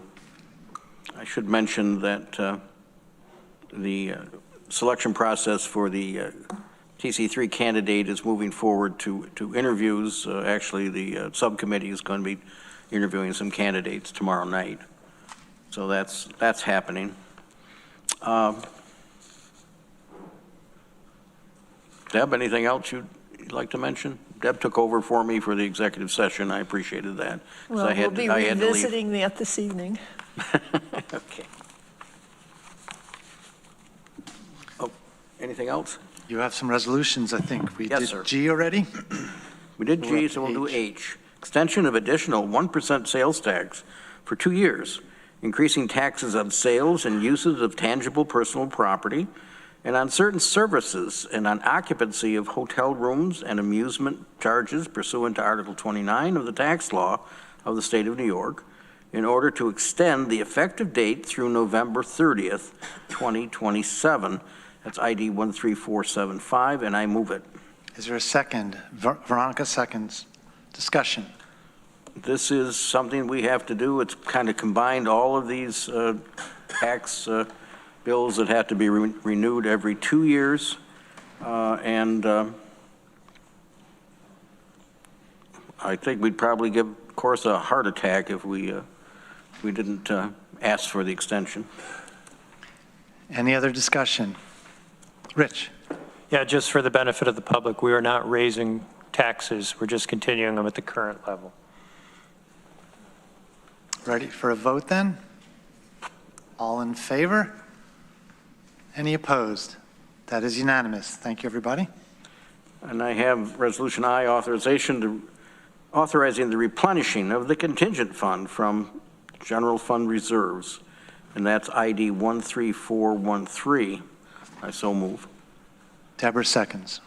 I would mention the need for this was we had to expend over about $800,000, I think it was last meeting, because of the overage costs for the Social Services Department because of the homeless population. Code Blue. Code Blue, right.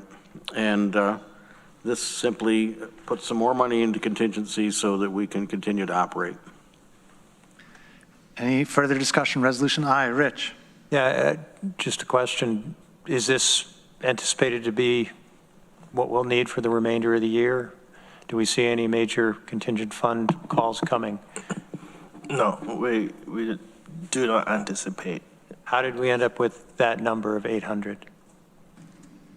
So it is the cost overage at the shelter for THA. So I think initially last year it was projected that the funds in the budget was going to be sufficient to support providing the services this year. Remember, at the time that St. John's left, the budget has already been almost passed, so there was no provision changes made, but we were of the hope that there's sufficient funds in there to be able to cover the services. By actually dealing with it internally as a county, we have significant cost overruns, and that's the reason why we had to cover that cost. But we've absorbed that cost. Do we think we're going to have that cost hit us again before, well, through December? What I would say is that we have made provisions for this year, we believe that the $800,000 that we give to DSS will cover for the rest of the year. But we have made provisions in the 2026 budget for maintenance of effort in case we do not have a provider and we have to do everything internal.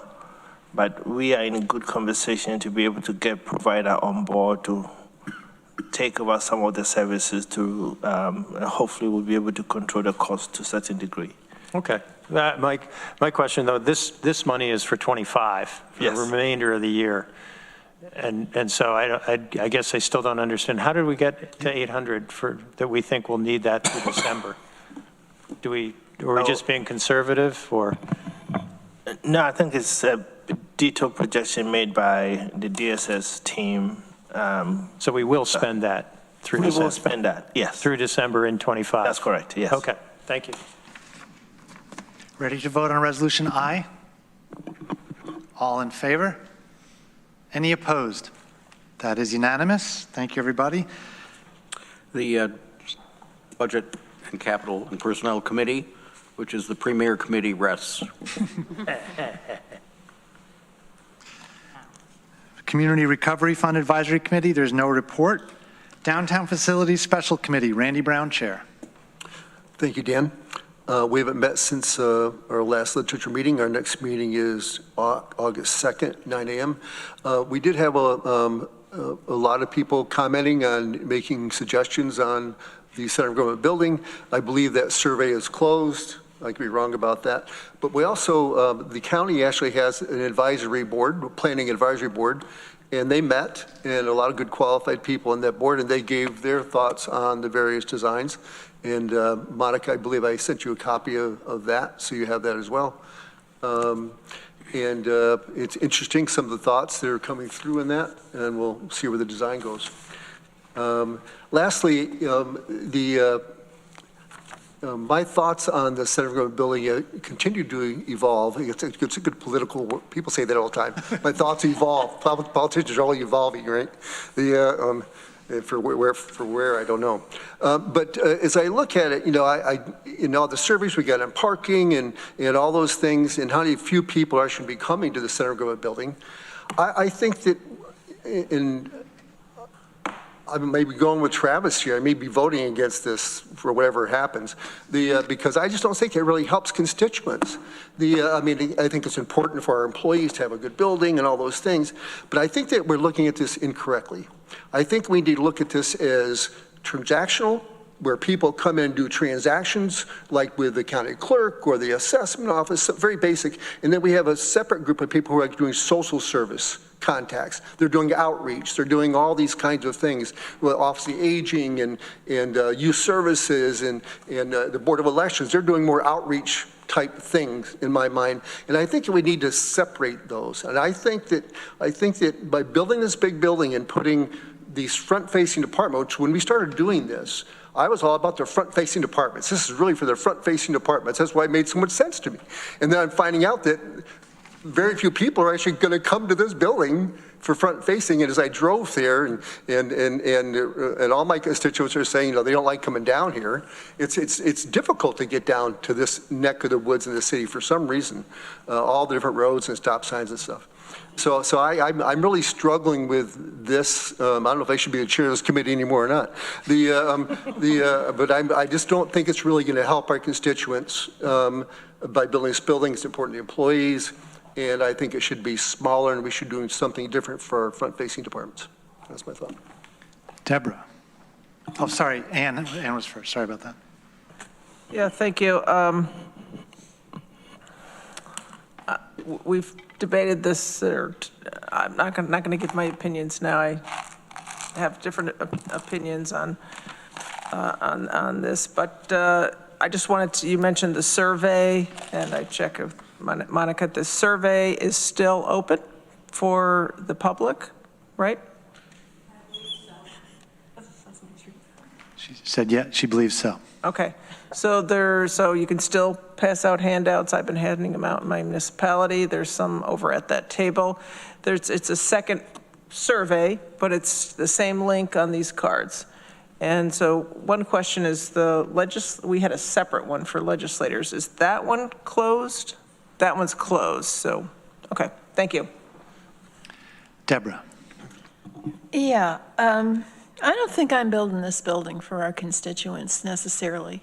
Secondarily, maybe, but primarily it's for our staff, many of whom sit in closet-sized cubbies. And whether or not our constituents come down and visit the building, they still are benefited by the services that those employees provide. So whether or not we get all that much foot traffic on certain departments and whether or not they're actually that public-facing or not, our staff need this building. I continue to support it. Thank you. Dan Nolan.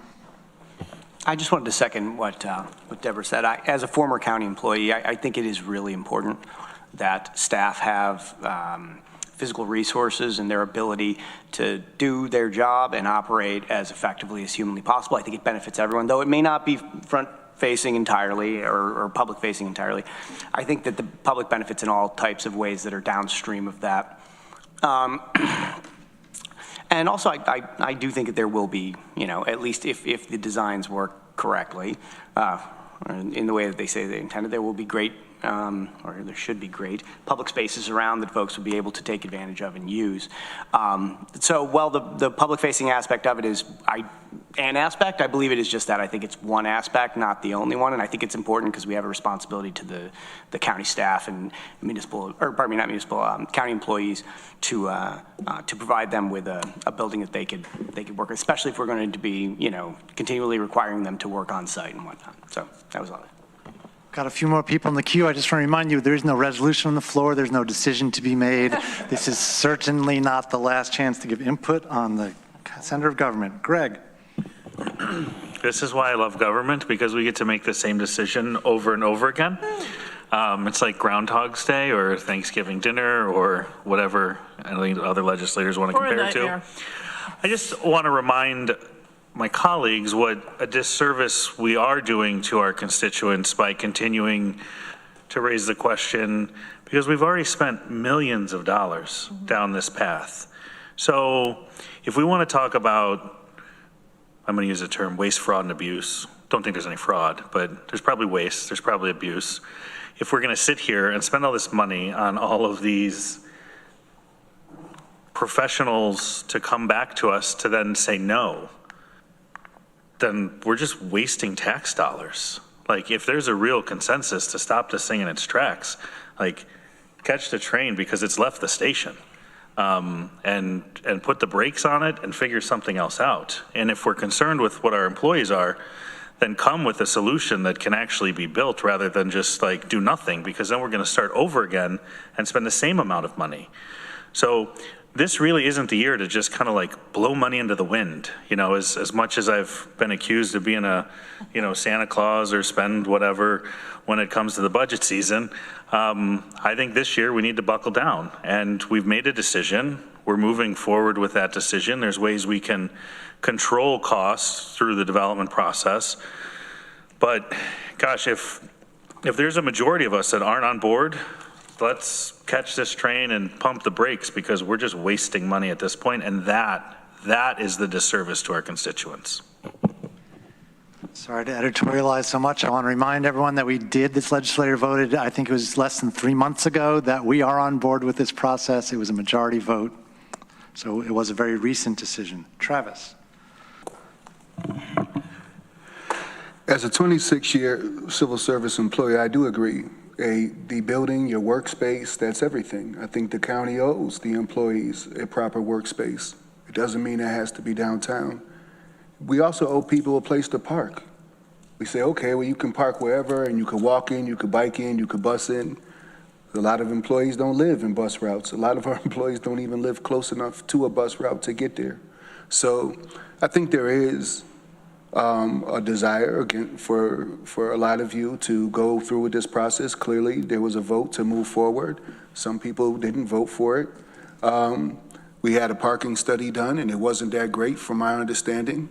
So there's some things to consider. This is not about taking care of the employees. This shouldn't be about taking care of the employees. That's a given.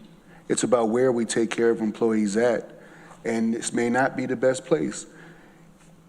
I've only been here for 3.5 years. Y'all could have had this done before I got here, but you didn't. Could have had it done 10 years ago. You could have had it done 15 years ago. So the emergency that some of you have, especially those of you who are leaving, I understand that, but it doesn't become our emergency. That's your emergency. This could have and should have been done already for all the reasons you say, if it was really that important. Shauna. Thank you. I think what good government does is actually listens to your constituents, listens to your employees, and then makes the best decision. And, you know, sometimes staying the course is the right decision. Sometimes taking turns, making different decisions is also the right decision. I will say that, you know, for us to have voted 3 months ago on moving forward, it was barely a majority. It was kind of shocking to me whenever we took that vote. The other thing is, we voted on something before having, 10 community feedback sessions? I mean, what does that say about this legislature whenever we've already made our decision and we're going around from community to community saying, hey, what do you think about us spending $50 million in building this big building? We had already made the decision. You know, if we want to have that conversation, what was the point of those community feedback sessions? You know, and then as Travis mentioned, the parking study, and I said this from the very beginning, 4 years ago, whenever we started the conversation, I'm concerned about parking. Even now, our employees don't have places to park. We just dropped, $50,000 to purchase parking spots from Pritchard or the city of Ithaca or whoever. And I mean, that's a lot of money. And that's not just a one-time expense. That is a forever expense that, quite honestly, we're going to be a captive audience and probably end up spending more than that year after year after year. So, you know, I was a definite yes, let's go type of person. You know, even 6 months ago, a year ago, but the more information we're getting, the more feedback we're getting, the more data we're getting, like this is how we make good decisions. And I mean, I don't want to back out completely. I recognize that we do owe our employees a comfortable place to come to work. You know, they shouldn't have to worry about getting a parking spot, you know, coming 30 minutes before their shift starts to get here and get a parking spot. But I'm also wondering if there are some better options. So just leave that out there. Okay, I have 4 more people in the queue. Mike Lane, you're next. I just wanted to say that the purpose of the community meetings were not to decide whether or not we're going to build a building. They were to talk about the building that we'd made a decision about and what their particular comments might be about that building, what it might look like, how it might be built, and it wasn't whether or not we were going to proceed. Ann. Yeah, I'm going to second what Mike said, and if we could try and stick to, you know, as fact-based as we can, you know, someone, and I try not to respond directly to people, but if they say that somebody is, you know, is doing something, so someone mentioned about we're acting like this is an emergency. It's not. I'm one of the ones for pushing on our timeline and staying on it. So I'm not saying it's an emergency. I do know the longer things take, I've been involved in, you know, a multi-million-dollar project that didn't get built, but and other big budgets for other things. The longer you take on doing something, the more it costs. And one of the reasons it can cost a lot of money is not just because you keep changing and changing and changing and changing, but another reason that it costs a lot of money is because some of the work that's done in the earlier part, it's no longer valid. For whether it's parking studies, whether it's designs, whether it's estimates, all of that stuff is not valid, and it needs to be done again. And again, I've been involved in projects where it can kill the project and you've spent a lot of money. I also want to say about the term, I use the term sunk cost. Even if we've spent however much money, I don't think we should go just because we've spent that money. I think we should go because we need to move forward, and this is a good idea. And I don't want to go back to square one of why we started with 2 departments that need to move out of the court, and we don't have a plan B. And so if your people are hemming and hawing about plan A, there's no plan B. So can we just keep moving? This is a good plan. I really think it is. And so there's no emergency, but the longer we drag our feet, the longer the not just the number of years and months, but it's also the number of legislators' sessions. So that brings things back where we have to explain things and people have different opinions and stuff like that. So everything takes longer the longer we wait. It's almost logarithmic, unfortunately. Thank you. Veronica. Since it apparently needs to be said, I'd like to reiterate publicly that I am all for proceeding with the Center of Government project on the timeline and plan that we are on. Not interested in relitigating the decision unless something very new and different happens. And happy to debate all over the place the specifics of the project, things about like what Mike said, what our public info sessions are regarding. What I hear from my constituents also is that downtown is a very convenient location. Of course, I represent a downtown district. Well, I think that's why we have different districts and not just a bunch of at-large county members. So I should say my piece for that. Finally, I continue to believe that it would be a benefit to almost everyone to have a downtown circulator bus route between, for instance, our new building and commuter parking lots in places where those are available to be had. Rich? Yeah, since we seem to be having the debate. Again. I did want to weigh in that I remain in support of this project. The center of government should be in the county seat. I note that the town of Ithaca is kitty corner from our proposed location and has operated successfully there. I think our building can work. It will never be a perfect system for parking or other reasons, but it will be, I think, a very good location for the center of government. And I also note, certainly we want to do this for the benefit of our employees, but if we don't build a center of government building, there are real operational efficiencies we can never achieve with our departments spread out in lots of different buildings all over the place. We will get a highly energy efficient, unified space where different departments can share resources and be close to each other so that they're going to be able to interact and just do a better job. If we wait, the price tag will go up. And we have looked very carefully at the cost of this building. With bonding, it's entirely affordable. It's a big number, but you spread that cost over the useful life of the building. This is entirely within our reach from a financial standpoint. I guess I understand it's a big decision, so we're now just second guessing it, but we really need to stay on timeline and get this moved forward. Thank you. Randy, any final comments from your committee? Yes. I'm not against the center of government building. For me, we've already done Plan B. We bought a building up in Lansing where assessment's going to go and another department's going to go.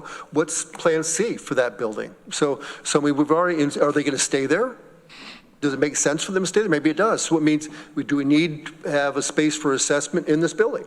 So we've done a Plan B whether we liked it or not. So for me, I'm trying to understand where we're headed here, and there's no real strategy behind what we're doing. I think we need a building for our administrative offices and our HR and all those kinds of things, the clerk's office, but I don't know the plan going forward with the other things we're doing.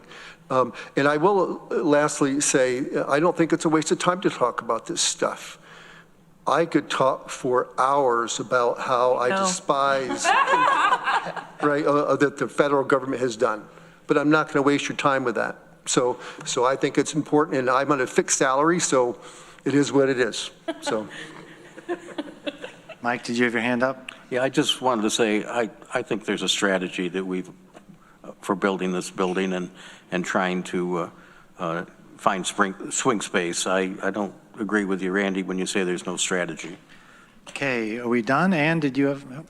Just tagging on to what Mike said. So the plan is for assessment. That's part of, I'll say Plan A. You could almost say there was sub-plan, but anyway, we won't go back. Assessment, and another department are going to go in to, I think it's 31 Dutch Mill Road, and definitely assessment is scheduled to go into the center of government. So that's the plan.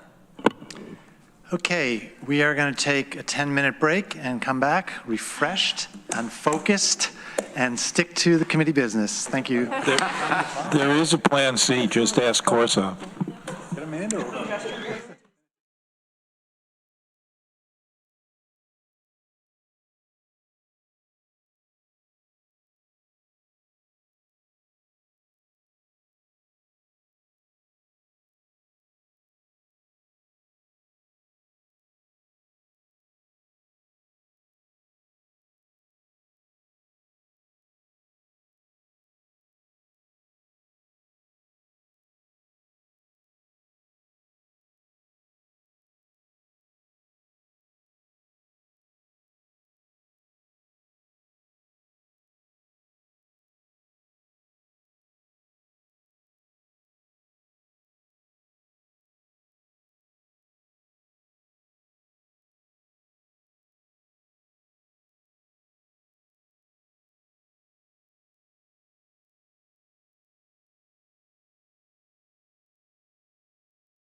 Okay, we are back in session. I saw another one too. She doesn't stay the whole time. That's okay, I didn't either. Now we're going to use it.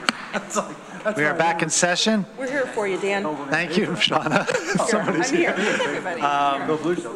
So I'm going to skip committees for a second since the chair is not here. So next up is Government Operations Committee, Amanda Champion, Chair. Well, everyone's gone. They're going to miss my good jokes. It'll be in the record, in the permanent record. And when you tell every week. Where's everybody? All right, Quick, sorry. let's vote on the center of government right now. Oh, now we've got to make people. All right, I'm trying to talk, people. I'm going to get started. Okay, we're government operations. Let's see. We met on August 7th, and we talked about several things. A couple of the resolutions that were on consent got pulled off, so we'll talk about those in a minute. Some people are crinkling a lot over here. Okay, so we had an update from Susan Curry, our friend at the Tompkins County Public Library. It was great to have her back here. Just a couple things. Things are definitely improving there. Their search for a new director is well underway. They hope to have someone in the next month or two, or Rich can correct me on the timeline, but that should be happening pretty soon, and Susan's time there really only goes through September. So the process needs to happen pretty quickly, and Rich is nodding, so I guess I got that right.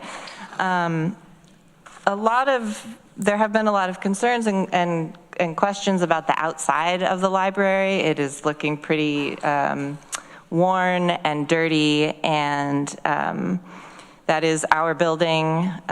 Susan has been having conversations with our facilities department, and they do have a plan to kind of get that cleaned up and do the work that needs to be done. I think mostly that was it. They're going to work on their budget. I'm not sure that Susan is going to be the person to present that to us. I guess it depends on if they have when they have the new director coming in. And then last thing, on August 23rd, the library is having their summer reading ice cream celebration.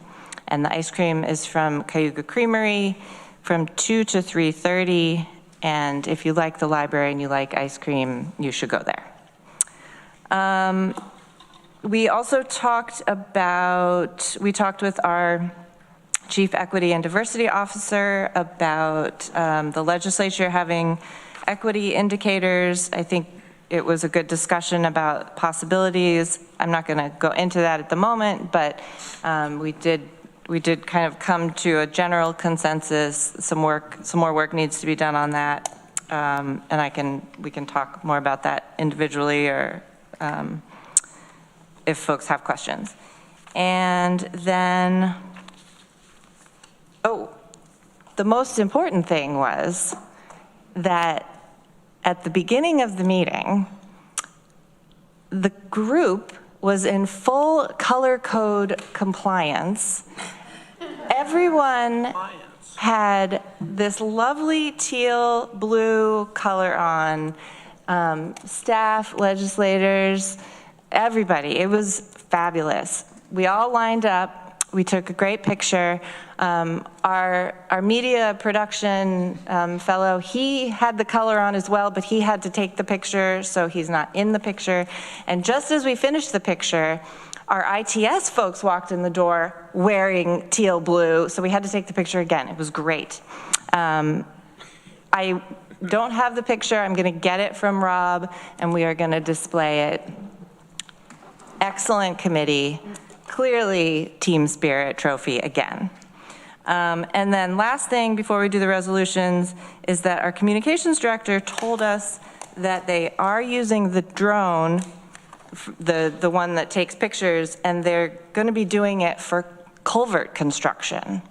So Annie Corman is our culvert expert, so you may want to talk to Monica about that drone experience. I don't know, expert aficionado for sure. And that's my report. Questions or comments? Government Operations Committee report. Okay. Oh, Veronica. It's a side comment, but I went to the library this morning and had a one-on-one appointment at the Makerspace. This is totally in a personal capacity. Learned to use the 3D printer, made this little pyramid that's not showing up. And it was just super fun. And someone else came through wanting to hang out in the Makerspace. And I continue to be wowed at the variety of offerings that the library has, not just books, although of course, we love books the most. Absolutely, and you sound like a ad for everything Susan Curry said, so yeah. Greg? Yeah, I think that's a good reminder, Veronica, and I appreciate you bringing that up. I recently had some time to kill downtown and popped in, just called Susan and said, hey, I'm standing in the library lobby. Can you walk me around for a little bit? And just to see everything that was going on and taking place, it was a good reminder that during budget season, if there's a question that you have about what's going on somewhere, go see it. I'm sure our departments would welcome, we've had offers for a ride along in a salt truck. We've had offers to go see what they do at the airport. We've had offers for all those kind of things. So it's just a good reminder to kind of get out there and see what's happening within our departments. Schedule it first, don't just show up unannounced, but it was a really great tour from Susan, and the library is an impressive place. Maury. The mention of drones just reminded me of when we talk about glamorous or non-glamorous, but definitely interesting legal subjects that come up. The drones are also being used to monitor compliance with conservation easement requirements. Yeah. Okay, anything else from government operations? I have resolutions that were pulled off consent. Oh, yes, okay, thank you, go ahead. Okay, so Resolution A, adoption of 2025 assessment roll footings, ID 13462. Mike Lane seconds. And I think Randy, yeah. Please, Randy. Thank you, Dan. Yep. The reason I pulled this is because I imagine most people don't know what footings are. So I looked at the resolution, and it's just basically the assessment rolls, right? So my question is, has the assessment rolls changed from last year? And if so, could we see what the changes were? Because I know that we put a freeze on new assessments, but assessments would change if a house was sold or the transaction was done. But also, I imagine that some of the tax abatements that are part of the tax rolls, they change every year. So they would go from 90% to 80% to, so I'd like to be able to see the actual changes that actually were made, even though we put a freeze on it. So sure, well, Jay is here. If he's listening, he could probably answer some of those questions. Yeah. Well, good evening, everyone. So glad to be here tonight. So we didn't necessarily put a freeze on assessments this year. The 2025 assessment roll is still at 100% fair market value. So we still analyzed our roll and realized that the only changes that we really had to make were physical changes that we may not have known about or that were just made through building permits. So yes, assessment rolls change every year. Parcels split, parcels consolidate. So there is a new assessment roll changed that's filed every July 1. So yeah, I sent those figures off. If I can pull it up here in a second. I'll answer the IDA figure first, though. That's something that I don't have any responsibility over authority. I just place those IDA properties in the exempt portion of the assessment roll. Once they apply, they meet all the requirements, and then for me, they become an exempt property that doesn't pay property taxes, but then it's billed through the finance office and handled through the towns and all of the school districts. So that's a little bit different there. And for some reason, my Excel just can't find my printer at the office, so that's not pulling up. But I will send around the tax base increase, the assessment increase. And I think it's, if Norma's right there, I know she has it, but maybe 11.6 billion taxable. She says yes. Norma says 11.7. Yeah, There's no hurry. I'm always a little more conservative in my estimate, so. Thank you. There's no hurry. I just would like to see it at some point. Any other discussion? Resolution A. Amanda. After 10 years on the legislature, Legislator John asked, what does the word footings mean? And he was given an answer. So this is a pop quiz. Can you explain what it means when you say footings? Well, I knew what it meant, in that it was the totals for each of the assessment rolls from the different municipalities, but where did it come from? And as Jay helpfully explained, it's like the header is the top and the footer is the bottom, and it's the footings are the number you end up with at the bottom of the page. So we call them footings. Didn't know? All right, thank you. Cool. Any other discussion? Resolution A. Ready for a vote then? All in favor? Any opposed? That is unanimous. Thank you, everybody. And thank you, Jay. Thanks for being here and answering questions tonight. I have Resolution D. Resolution to update Administrative Policy Manual, Policy 07-12, Responsible and Ethical Use of Artificial Intelligence, ID 13470. Greg seconds. And Kim Moore from our ITS department is here for questions too. Randy. Yeah, I pulled this one too. One, because it was a new policy. I just want to thank you guys for doing it. I think it's timely they're doing it. You're doing a lot of policy upgrades before you leave, so I appreciate that. They need to be done. And I read through it. I thought it was good, and I was just kind of curious who was all involved in creating the policy. So, yeah, Kim, I'll let you talk about that. Sure. Thanks, everybody, for having us tonight. We do appreciate the chance to talk about these. So these policies have been about a 2-year process. We started with a consultant who helped us with basically the concept of the templates and some of the boilerplate language. And then from there, we started to sort of make them our own. This particular policy, which we're on D, which is the AI, responsible and ethical use, we actually had multiple sources. So we worked with the New York State IT directors. We looked at other policies that were being used in other counties. We worked with NISAC. Corsa actually sent us some policy that he had, and we took all of them and basically took the best of each and put them into our policy, which is meant to be the initial phase of policy for responsible and ethical use for the AI and machine learning. thank you. You're welcome. Veronica.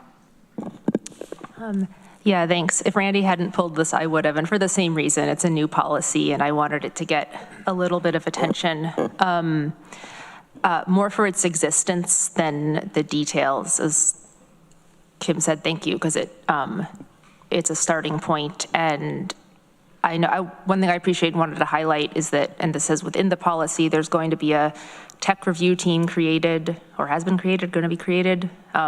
Going to be, yeah. And training around this developed sometime within the next year for county employees, which I think is important. One note for me, I think that one concern about the AI tools writ broadly is they're so ubiquitous and so often easy to use and proliferating so quickly that it's it's very easy. Yeah, hard to avoid and very easy to use them without understanding or without it occurring to you that there is much to understand about what is it doing with the information that you give it. because you're always given information if you use it. I'll say I have the Otter.ai app on my phone, or I guess the app's just called Otter, which is one of the things listed as an example to not use in county-initiated meetings.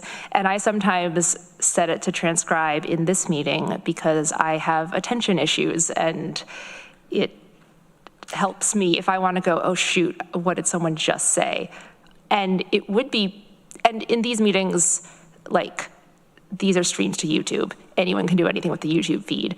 But it would be so easy for me to just do the same thing in an executive session, which would be bad because who knows where that information is going. I have heard about free software, like, for instance, the Google suite of products often, that if you're not paying for the product, you are the product. Your information and attention is the thing that has value and is being sold and used. So I know in the policy, one piece is that for AI tools to use only those which the county, through our IT department, has purchased and is supporting and vetting, not just anything from the AI Wild West. So thanks, Kim, and everyone who worked on this. Yeah. Thank you. Mike Lane. Yeah, so I think in the committee discussion we had, which was very good, we thought it was so important to have a policy established. And I don't think any of us thinks that with the fast changing world of IT and certainly AI, that we are not going to have to update this and look at it on a regular basis. I said at the meeting, and I'll say it again here, I think the key word in this policy is not responsible, but ethical. And it's something we're going to have to keep looking at to make sure that what policies we put forward, or excuse me, what procedures we put forward are in compliance with a policy that has to do with the ethical use of this kind of tool. Amanda. Yeah, thanks for everyone's comments. To Veronica's point, yeah, I mean, this is a public meeting. Anyone can use AI in it, including us. But one of the things that we talked about was if you join a Zoom meeting with, you know, somebody from Cornell or somebody from a nonprofit, you know, ideally, you ask them ahead of time, and this may become a thing that we all have to learn to do in meetings, is say, is anyone here using AI to record this meeting? And ideally, you know, county folks are not participating in meetings where AI is being used because we don't know where they're taking that information and using it. So it is something to be aware of, and as Mike said, you know, this is going to be constantly evolving. Thank you. Greg. I think this is a great policy. I think this is a great start. Kim, appreciate you and the team for putting this together. Under C and oversight, I would love the AI machine learning technology review team to also maybe look at ways we could be implementing AI and machine learning across departments. And I'm sure that's in consultation with county administration or a subset of that group. But I think that there's some real ways that we can better serve our constituents, better meet the needs of our staff, and ultimately potentially reduce some expenses. And so hopefully that, you know, as we're weighing all of these pros and cons, we're seeing that there's maybe positive applications for us to deploy throughout the county. Any further discussion? I'll just tell a real quick story. The last Association of Counties conference that I went to, I went to an AI workshop, and one of the IT directors from another county in New York State said that when they went to make their first draft of their AI policy, they used AI. Nice. More, did you? I just had one comment that I wanted to make about AI, and that's is that it's a tool. It's not the be-all and end-all. And even as it gets better, it won't be the be-all and end-all. And it is not a substitute for thought or analysis. It's a starting point.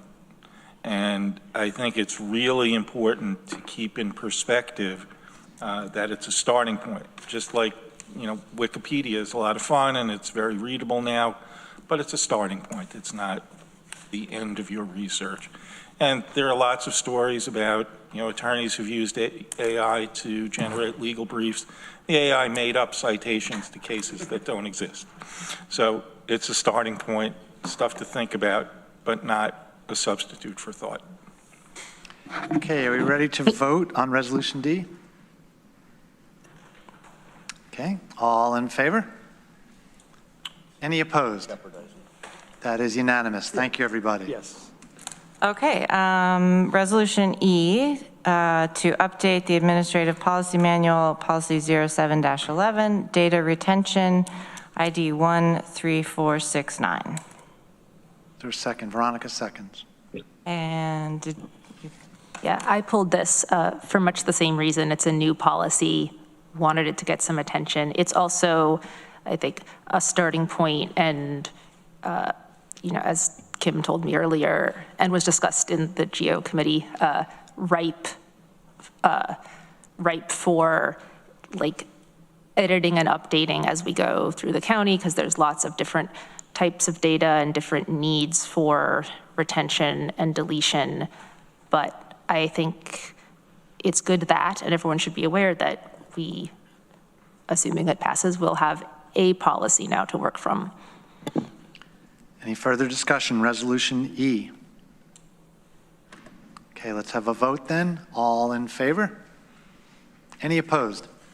That is unanimous.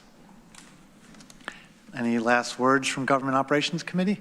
All good, thank you. Thank you. Okay. Amanda, can I just drop something in here? I just want to thank everybody for their feedback and make sure that you know that we hear you, and everything that you've said is stuff that we've thought about and are taking good notes and taking this back to the team. Everything that is happening with AI is already happening. The train has already left the station, as Greg said earlier. Our goal for AI for the county is to work smarter, not harder, and to give the teams the tools they need to be able to move forward in an appropriate manner. And also the piece that we didn't discuss but really needs to be here as part of the tech team is going to be the pulling in the DEI piece too, making sure that we're working with Charlene and the team to make sure that we're conscious of bias and focusing on making sure that as a public entity, we are always giving accurate information. We do not want to sour the public trust. And if the legislators have free time, on our Atlas SharePoint, we have shared a lot of information about some training tools that you can look at and some information about AI and the use in county government. So thank you guys for your time. Thank you for your time. Yeah, thanks so much, Kim. Anytime. Next up, Facilities and Infrastructure Committee, Lee Shurtleff, Chair.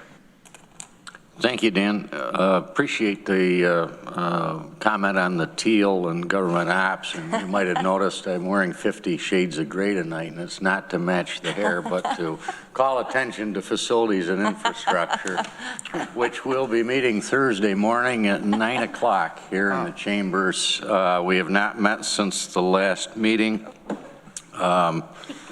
But we'll have an agenda that morning. One item of note, I'll just make mention, you may have seen the news release went out regarding a grant that was announced for the Ithaca Tompkins Regional Airport regarding geothermal funding for part of the projects up there. That will be part of the discussion on Thursday, as will an update from Carol on Green Facilities Phase 2. So, and I know that's of interest to some members, but more to follow. Very good. Questions or comments for the Facilities and Infrastructure Committee? Thank you. Next up, Health and Human Services Committee, Travis Brooks, Chair.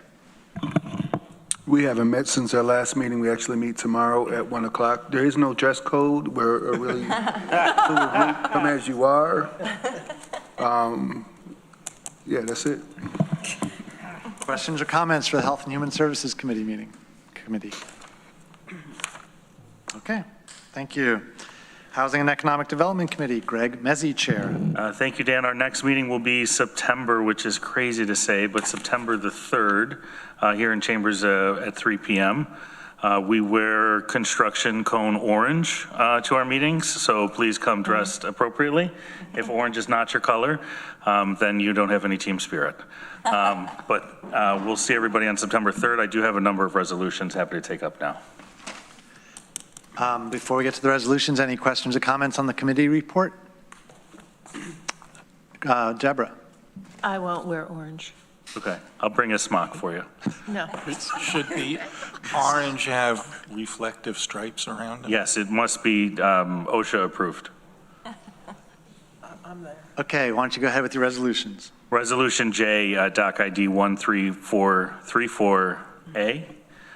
Contingent Fund Appropriation, Department of Planning and Sustainability 2025 Housing Affordability and Supportive Infrastructure Grant Program.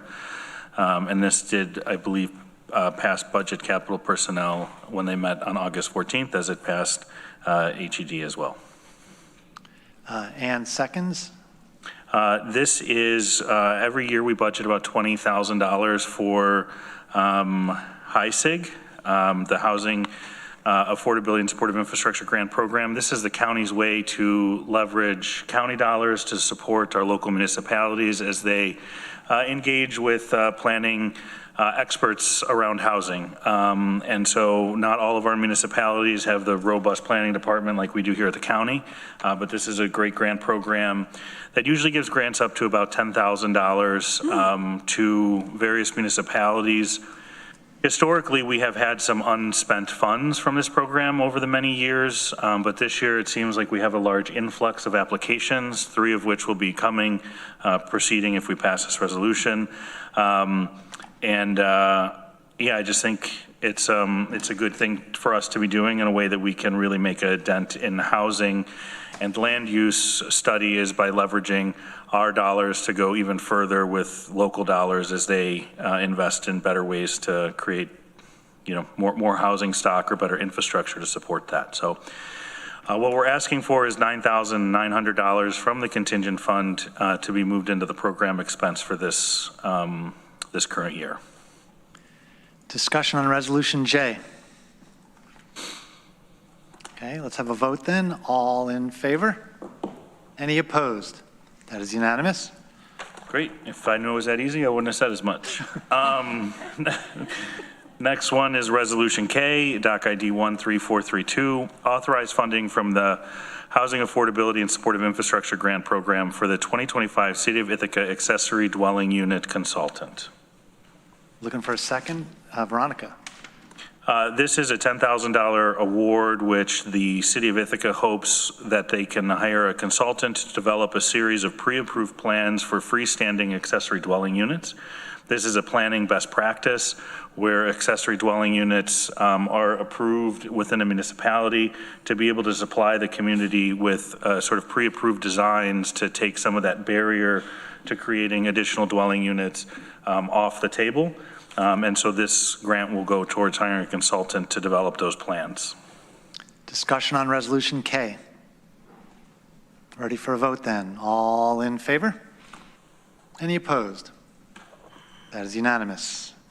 I should also mention that David West, our housing planner, and I apologize, I'm not getting David's title correctly right, but housing and community planner is with us here if there are additional questions.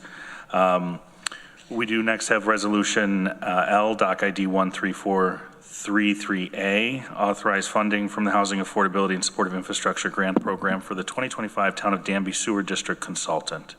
I'd so move. Deborah seconds.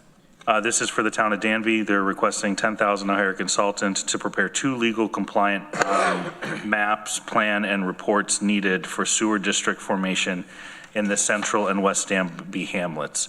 As you know, one of the greatest barriers to development is infrastructure, and this is a great example of how this type of grant can support a municipality getting funds and plans and documents together to be able to consider if that type of investment is possible within their community. Discussion, Resolution L. Let's have a vote then. All in favor? Any opposed? That is unanimous. The next one, which I personally am excited about, does fall in my district, but I'll move Resolution M, TOC ID 13435, authorize funding from the Housing Affordability and Supportive Infrastructure Grant Program for the 2025 Town of Dryden Development Feasibility Study. Mike Lane seconds. This is asking for $9,900 to hire a consultant to produce a feasibility study to explore the potential development of 100-acre undeveloped land on Route 13, the tax parcels 44.-1-9. And again, this is kind of a once in a long time opportunity for the town of Dryden. They've been working with the property owner of this parcel for some years, and the parcel owner is ready to kind of move forward with what a greater community impact would be. And these funds would allow the town to explore with a consultant how best to create sort of a mixed use kind of nodal community, if that's the right term. That's the only one I can think of in my head, with some retail, some housing, some for sale, some rental. And so I think this would be a great addition to Dryden in a place that really makes sense. So I'm excited for this one. Any discussion, Resolution M? Let's have a vote then. Oh, Rich, did you have a Yeah, question? just the tax map parcel. It's shown on this map, I assume on page 124 in orange. Leonardo parcel, is that what it is? Yes. Okay, that's 100 acres? Must be. My understanding. Okay, thanks. Any further discussion? Let's have a vote then on Resolution M. All in favor? Any opposed? That is unanimous. Last thoughts from the committee? No, You have another resolution, which one? F, I think. No, that was GO. I thought F was passed on the consent. Yeah, that was. I thought that was pulled. It was not pulled. We just have made Sorry. a manifest change to the committee to come from. Okay, thank you. You're welcome. That's all for today. Very good. Thank you. Next up is Planning, Energy, and Environmental Quality Committee, Ann Corman, Chair. Thank you. We also have no dress code, but appreciate people wearing organic, twice recycled, local material from local sheep. No fast fashion? Yeah, that too. But not black, right? Well, any color's good. Any color's good. As long as it's organic dyes. So we met, our committee met on Monday, August 11th, and a couple of highlights from our meeting that we went over the Department of Recycling and Materials Management average commodity revenue, and that's the funds that they get, the balance that they get for, that they get paid per tonnage as recycling goes out. Sometimes they have to pay for some of the recycling to go out. Some items they get paid for, and that's a fluctuating thing throughout the year, actually. And so they're looking at less than expected revenues, so they are going to be looking at a tight budget for 2026. And also, we have a resolution from that department, so why don't I do that now? Please. If that's okay. So this is on the legislature packet, page 127. This is a budget adjustment, Department of Recycling and Materials Management transferring paper bag reduction fee revenue, and I so move. Is there a second? Veronica seconds. Deborah? Can I yes. introduce this Please, first a little please. more? Okay, so the reason we have this resolution is two main reasons, is that we get we collect part of the 5-cent fee that folks pay when they get use a paper bag at a store. And what they're learning is that, well, why we have to pass this resolution is because by the time the department gets the funds, they're supposed to use them in a certain year, but it's so late in the year by the time they get them, so they often have to carry them over. So that's what this resolution is about carrying over. But part of the discussion was, and you'll see in the memo on the summary on the next page, is, well, it doesn't say that these are plateauing, but that was part of the discussion, is that they're realizing now that they kept thinking the amount we're going to get is going to go down because people are going to have reusable bags. And what they're now discovering locally, that it's plateauing, the amount that we're getting back. So one of the things that they're going to be able to do with the money is also to what they got clarification on is not just buy bags, is now they can use it for education, staff time, and mileage. So I'm hoping that using those monies for that too will maybe make this fee that we get go down because people will use more reusable bags. But there's also part of what might be driving this is that grocery delivery services, they don't use reusable bags. They use traditionally paper bags. So that's only going to go down to a certain amount. And yeah, I think that about explains it. Thank you. Thank you. Deborah. We have a slight amendment to this, which I'm going to have Daryl explain because it's accounting stuff.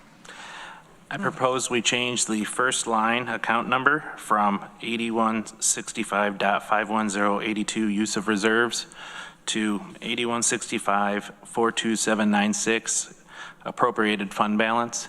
It has more to do just with the CL fund doesn't technically have a legal reserve. So in case we ever make one in that fund, it's just minor tweak of terminology. Does the same thing ultimately. That's friendly to me. Is that amendment unfriendly to anybody? Okay, so now that's part of the main motion. Thank you. Can I just add? Daryl, can you just repeat the account number one more time? Absolutely. CL 8165.42796. Okay, thank you. And that's the first line, right? Just the revenue is the one I'm proposing to change. Line 30. Yes. Any other discussion? Resolution N. Randy. So just for clarity, so they receive $70,000 or they're $70,000 short? They received that.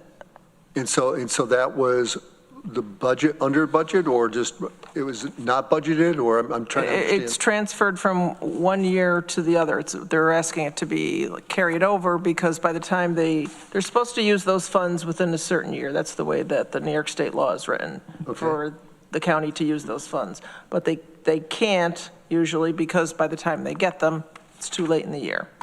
I also see Leo on the line. Leo, if you want to chime in, just speak up. Oh, thanks.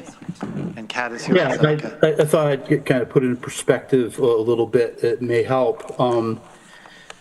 So Tompkins County receives 2 cents of that 5 cents. I think it's worthwhile to understand the period of time that we're talking about. So this started in the second half of 2020. That's the first year that we recognized any revenue from this Waste Reduction Act. The time period to date is 57 months, or just 1/4 shy of 6 years.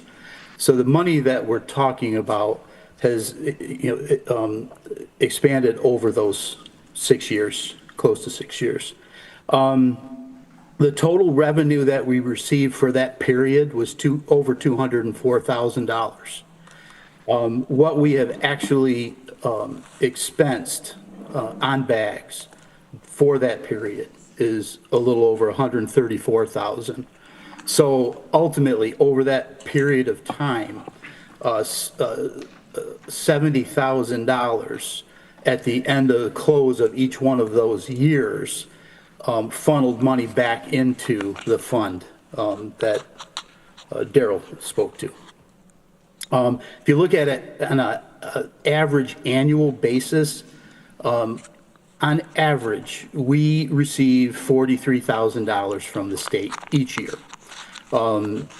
Expense-wise, we've been spending $28,000. So, yeah, the 70,000 that's kind of accumulated in there, we're looking to transfer that out, purchase bags, clean up the accounting, and move forward. I hope that helps put things in perspective. Yep, thank you. And that is Lee O'Reilly, Department Head, Recycling and Materials Management. Greg. Yeah, just so everybody's aware, if we get $43,000 a year, 2 cents on the 5 cents fee, that's 2.15 million paper bags that we consume within our county. If you put the 70,000, that's almost 3.5 million bags. That's the 2 cent share of 5 cents. While I voted no for this in committee, and I'd like to explain why, I think that this is a great program that has now lingering unintended consequences where we've had to give out something of $134,000 worth of reusable bags, education, et cetera, towards something that has plateaued over several years, and we've not seen any further benefit from giving of those reusable bags. Personally, I think we should be lobbying and advocating to our lawmakers in Albany that this type of funds could be used for food insecurity, to rather than the type of bag that's being used, maybe the type of products that people are able to take home with them to feed their families. I would prefer to see that. I'm not opposed to some type of reusable bag for low to moderate income folks and making sure that there's accessibility to that, but it doesn't seem to be making any further dent. So I would like to see those funds repurposed to something of a greater and better use. And that's why I kind of object to this here. I know that there's nothing we can do because the ship has sailed. But I know we sometimes often get a little bit of a protest vote. So I hope there's 8 of you that will pass this, and I will reserve this one time as my protest vote. And hopefully we can work with Assemblymember Kellis and Senator Webb's office, and maybe they can sort of reintroduce some common sense legislation that would better repurpose these funds in communities where food insecurity is a big issue, because I think we've kind of made the dent we're going to make in the reusable bag world. Mike Sigler. It's so interesting that you did the math on this, because I did the same thing. And for 6 years, that's 10.2 million bags is what I get. So I'm glad it's in line with your numbers. And I guess my takeaway is a little different than yours in the fact that I don't think this tax was about the money. It's about reducing our waste. And I'm wondering, as I did when this passed, if this is an environmentally friendly policy.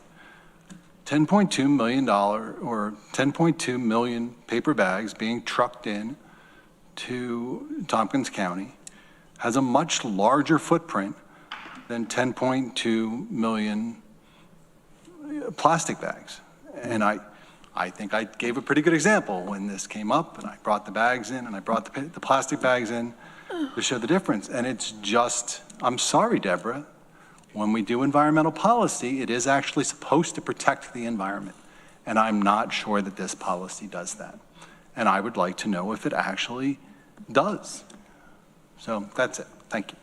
Okay, we're on resolution N. Does anybody else want to speak to resolution N? I just wanted to say too that I have some information about the Nice Egg rate case next. So there's more stuff from Peak coming, which is going to cost our constituents quite a lot of money.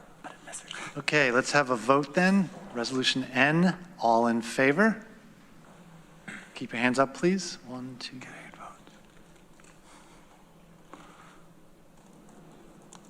Okay, opposed? 11 to 3, the motion carries. Dan? Deborah. I did have my hand up.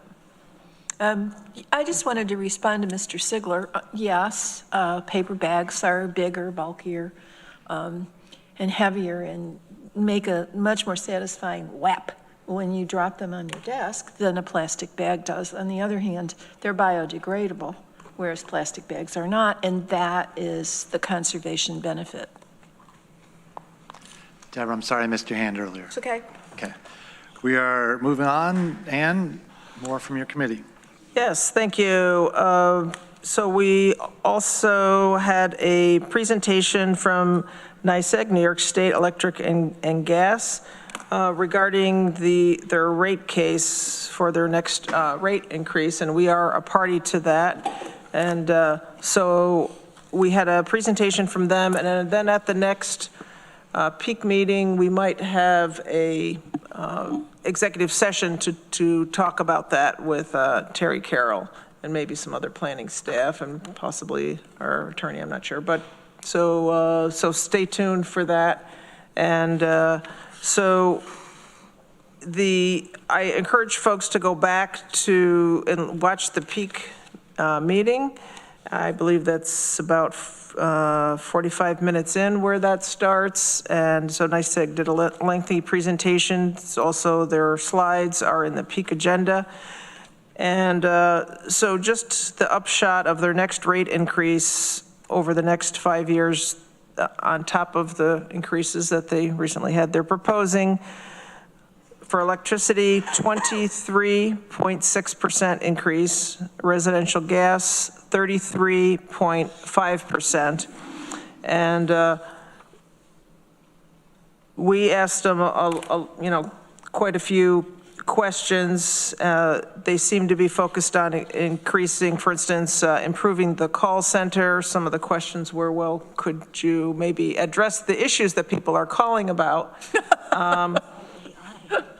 Well, it was similar questions like that, and it was very difficult. They kind of talked in circles, I will say. I'm glad they came, but it was really hard to get an answer from them directly. And one of the interesting things, and I believe it was my colleague Greg Mezzi, Legislator Greg Mezzi, who asked this about what their return on investment was. Return on equity. Do you remember your exact question? Or I can say how I remember it. So the return on equity for the investors, and they said it was, I believe, 9.5 was what they were trying to get for what they had been giving, and they wanted to get it up to 10%. So that was going to be an additional $32 million that they needed to raise. So I don't think they planned to say that, but they did. So that was interesting to find out. So I wanted to thank quite a number of our planning staff came to this meeting and is helping us understand all this. And anyway, they talked about the drivers into it and the process they're going to go through to the rate case. So please take a look at that. And not in that meeting, but I just wanted to give a heads up. I was in a Zoom call with some folks. We're going to be an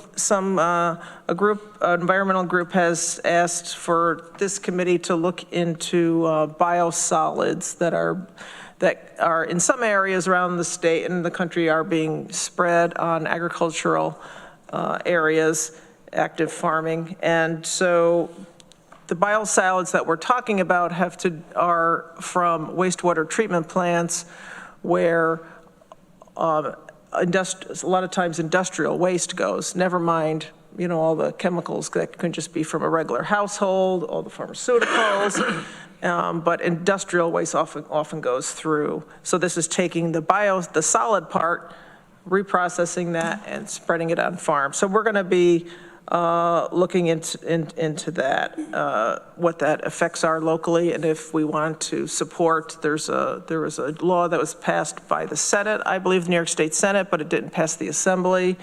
And so anyway, I'll be reaching out to folks from the Agricultural and Farm Land Protection Board and talked with the Environmental Management Council. So we'll be looking into this, and so stay tuned for information on that.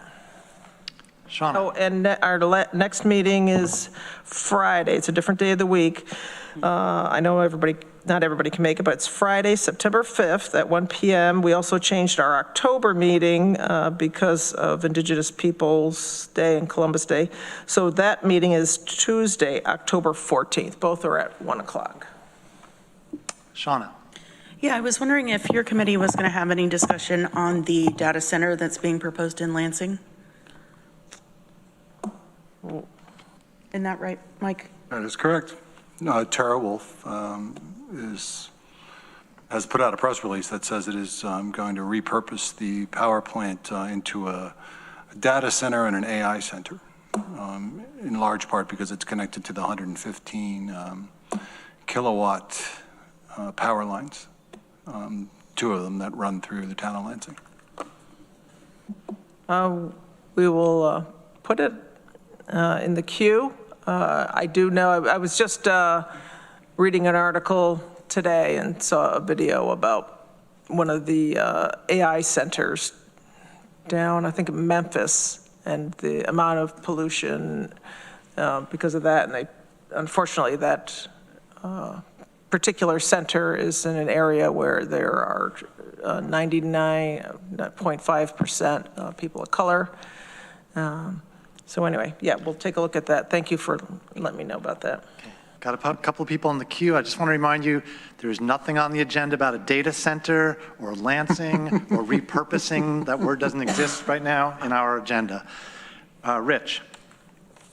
Yeah, I just wanted to give a little bit of a different perspective on the NYSEG presentation. I thought it was really helpful. It's a remarkably complicated matter because it's a regulated monopoly. We all pay. Certainly we want our electricity bills to be as low as we can get them, but at the same time you want reliable service. And they spoke quite a bit about the bad debt from the pandemic, that there were a lot of people that were not paying their utility bills. Somebody has to pay for that, and it gets generally passed on to other ratepayers. The other thing that I found really interesting was that they were trying to catch up on and set a clear brush clearance schedule. That so much of what you see in power outages are branches taking down lines, and they had gotten well behind, but they're trying to get on a 6 years, schedule of going around and making sure the lines are clear.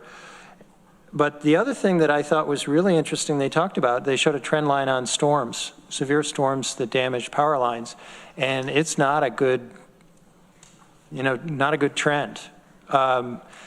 If this continues, we certainly do want a really resilient power system. And they said it's quite expensive. The other thing is the impacts of data centers and AI. That it's more revenue because these are real energy hogs, but at the same time they destabilize the system. So there's, again, I'm not here to defend NYSEG, but I understood a lot better just the challenges that are out there for power generation and trying to supply it. So it was a good presentation from my mind for all of the legislators. I think it is worth watching that part of the meeting. Mike Sigler. I'll be quick, Dan. It is interesting about the bad debt because not only could they not collect during COVID, they couldn't shut people up either in COVID, so the debt just continued to grow. We actually taught them a long time ago, and that was pretty fascinating, and they were kind of requesting the state take over that debt. As for Turwolf, I just left out a couple things that I wanted to get clear. There was no proposal to restart the power plant. Literally the reason that they like this site is because of the 115K lines, which brings in power from the grid. So they're, at least according to the release, they are just, they're going to be pulling power off the grid. And part of the reason that they like upstate New York is that we have the cleanest grid, really, or one of the cleanest grids in the country in upstate New York. I mean, 98% of our power comes from green sources, whether it be the Oswego Nukes or Niagara Falls. So that's what's actually attracting them to our areas, that we're so green. Now, obviously, with them coming online, using more power, our grid continually, the more people that join our grid, the less green our grid becomes, because we're not, you know, building power generation resources. But that's what has attracted them to us. So that's about it.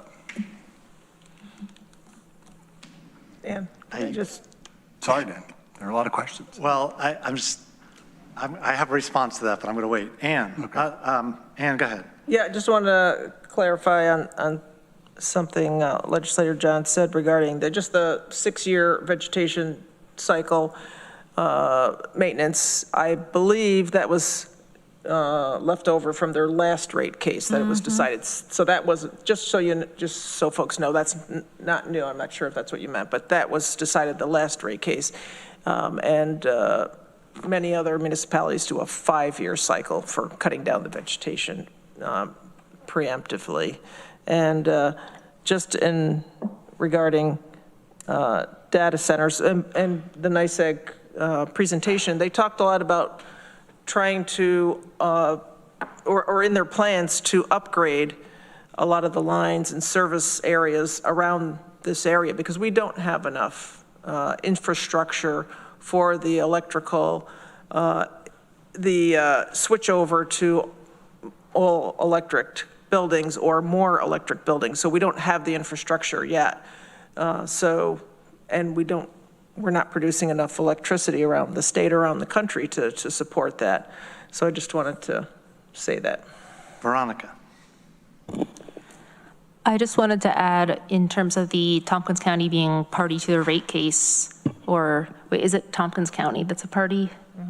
In any case, I think mainly Terry Carroll and Haley Delisle of our Department of Planning and Sustainability are doing the work in the rooms on that. And Terry asked us after the NYSEG presentation at Peak to think about what we legislators or our constituents want Terry and Haley, and I think Katie Borgella also, to advocate for during the rate case. And we're going to discuss that more, as Annie said, at the September Peak meeting.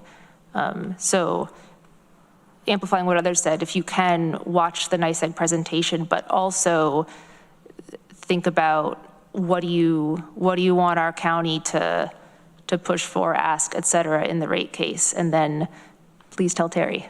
Thanks. Thank you for saying that. Randy. Yeah, quickly, I thank you for that, Veronica. I will, and there's going to be an executive session, I think, at your next meeting. Okay, I'll try to talk about the rate case itself. Okay, I'll try to attend to that. I just wanted to share, I think Cornell Crop Extension reports to your committee, and one of the things that they've been doing and looking at their budgets, and they currently lease from Cornell Real Estate the Arnott Forest property, and they're losing $45,000 a year in that deal. And Cornell Real Estate's being very firm on it, and they're trying to get out of that lease agreement because it's just a loser for them, and they can't afford $45,000. So that they're trying to push Cornell to let them out of the agreement. It's only a year or two left in it, and Cornell's holding their feet to the fire, and so hopefully they can get out of that agreement without attorney's fees. So I just wanted to share that. Randy, thanks for bringing that up, because we do meet with Cornell periodically, and we sometimes have trouble finding enough issues to talk about. So I'm writing that one down. Thank you. I just need to jump in a sec. In response to 98% of our grid is green. That's Upstate not, New York. That is not what my NYSEG bill says. So maybe if this subject comes up at the Peak Committee, maybe that topic could be part of your discussion. Unless you're counting gas as green, but no. No, not gas. No. Gas, oil, coal. You can go right on the thing. It'll show you where our power comes from. Okay. And upstate New York is a really green grid. If you bring up a data center at your committee meeting, maybe that could be part of the discussion. Thank you.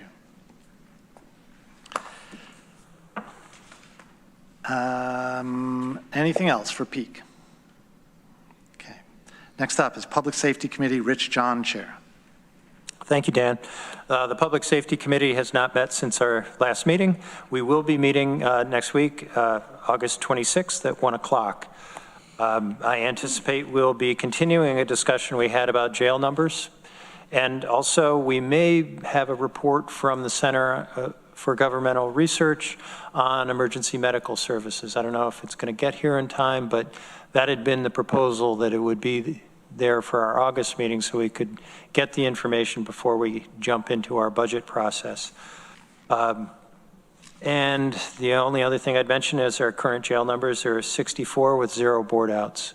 So I believe what we've really seen recently is that the state has taken more of the state-ready inmates. So we've dropped from the 70s down into the 60s, but it seems to have stabilized there. Happy to try to answer any questions. Questions or comments for the Public Safety Committee? Mike Lane. Rich, I'm hearing from my constituents and other folks in my district. They're very, very concerned about the intersection cameras that are going to go up. And they don't like it. And I don't know whether you're going to be talking about that in your committee, but I just wanted to voice that on their behalf. Okay. We have had discussion about those cameras. I anticipate we will continue to have conversation because it seems to be an ongoing concern. I would say that the cameras are really doing nothing different than the license plate readers that have been in police vehicles for years. We do have controls in our local government to manage any use of the data. It's also cycled out where it's eliminated after 30 days. The county owns the data. It is not owned by an outside party. It's also traceable, that any police officer that accesses the system needs permission and has to explain the reason why.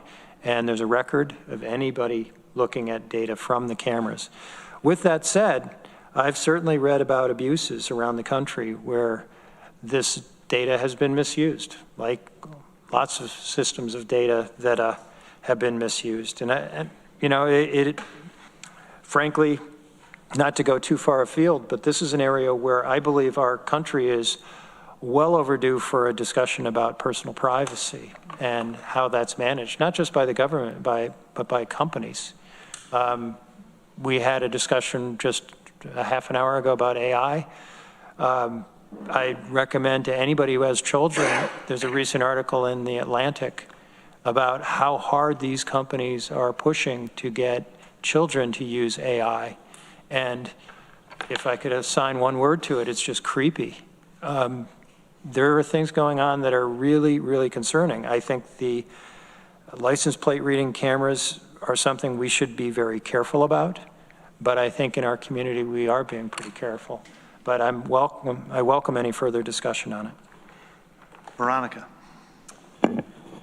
Just to the note about the intersection stationary cameras doing the same thing as the license plate readers in the cars, I can't find my notes right now, so someone correct me if I'm wrong, but I don't think they're the same in that the cameras in our sheriff's deputies' cars don't store images or video footage, whereas the cameras like fixed in place in the world do.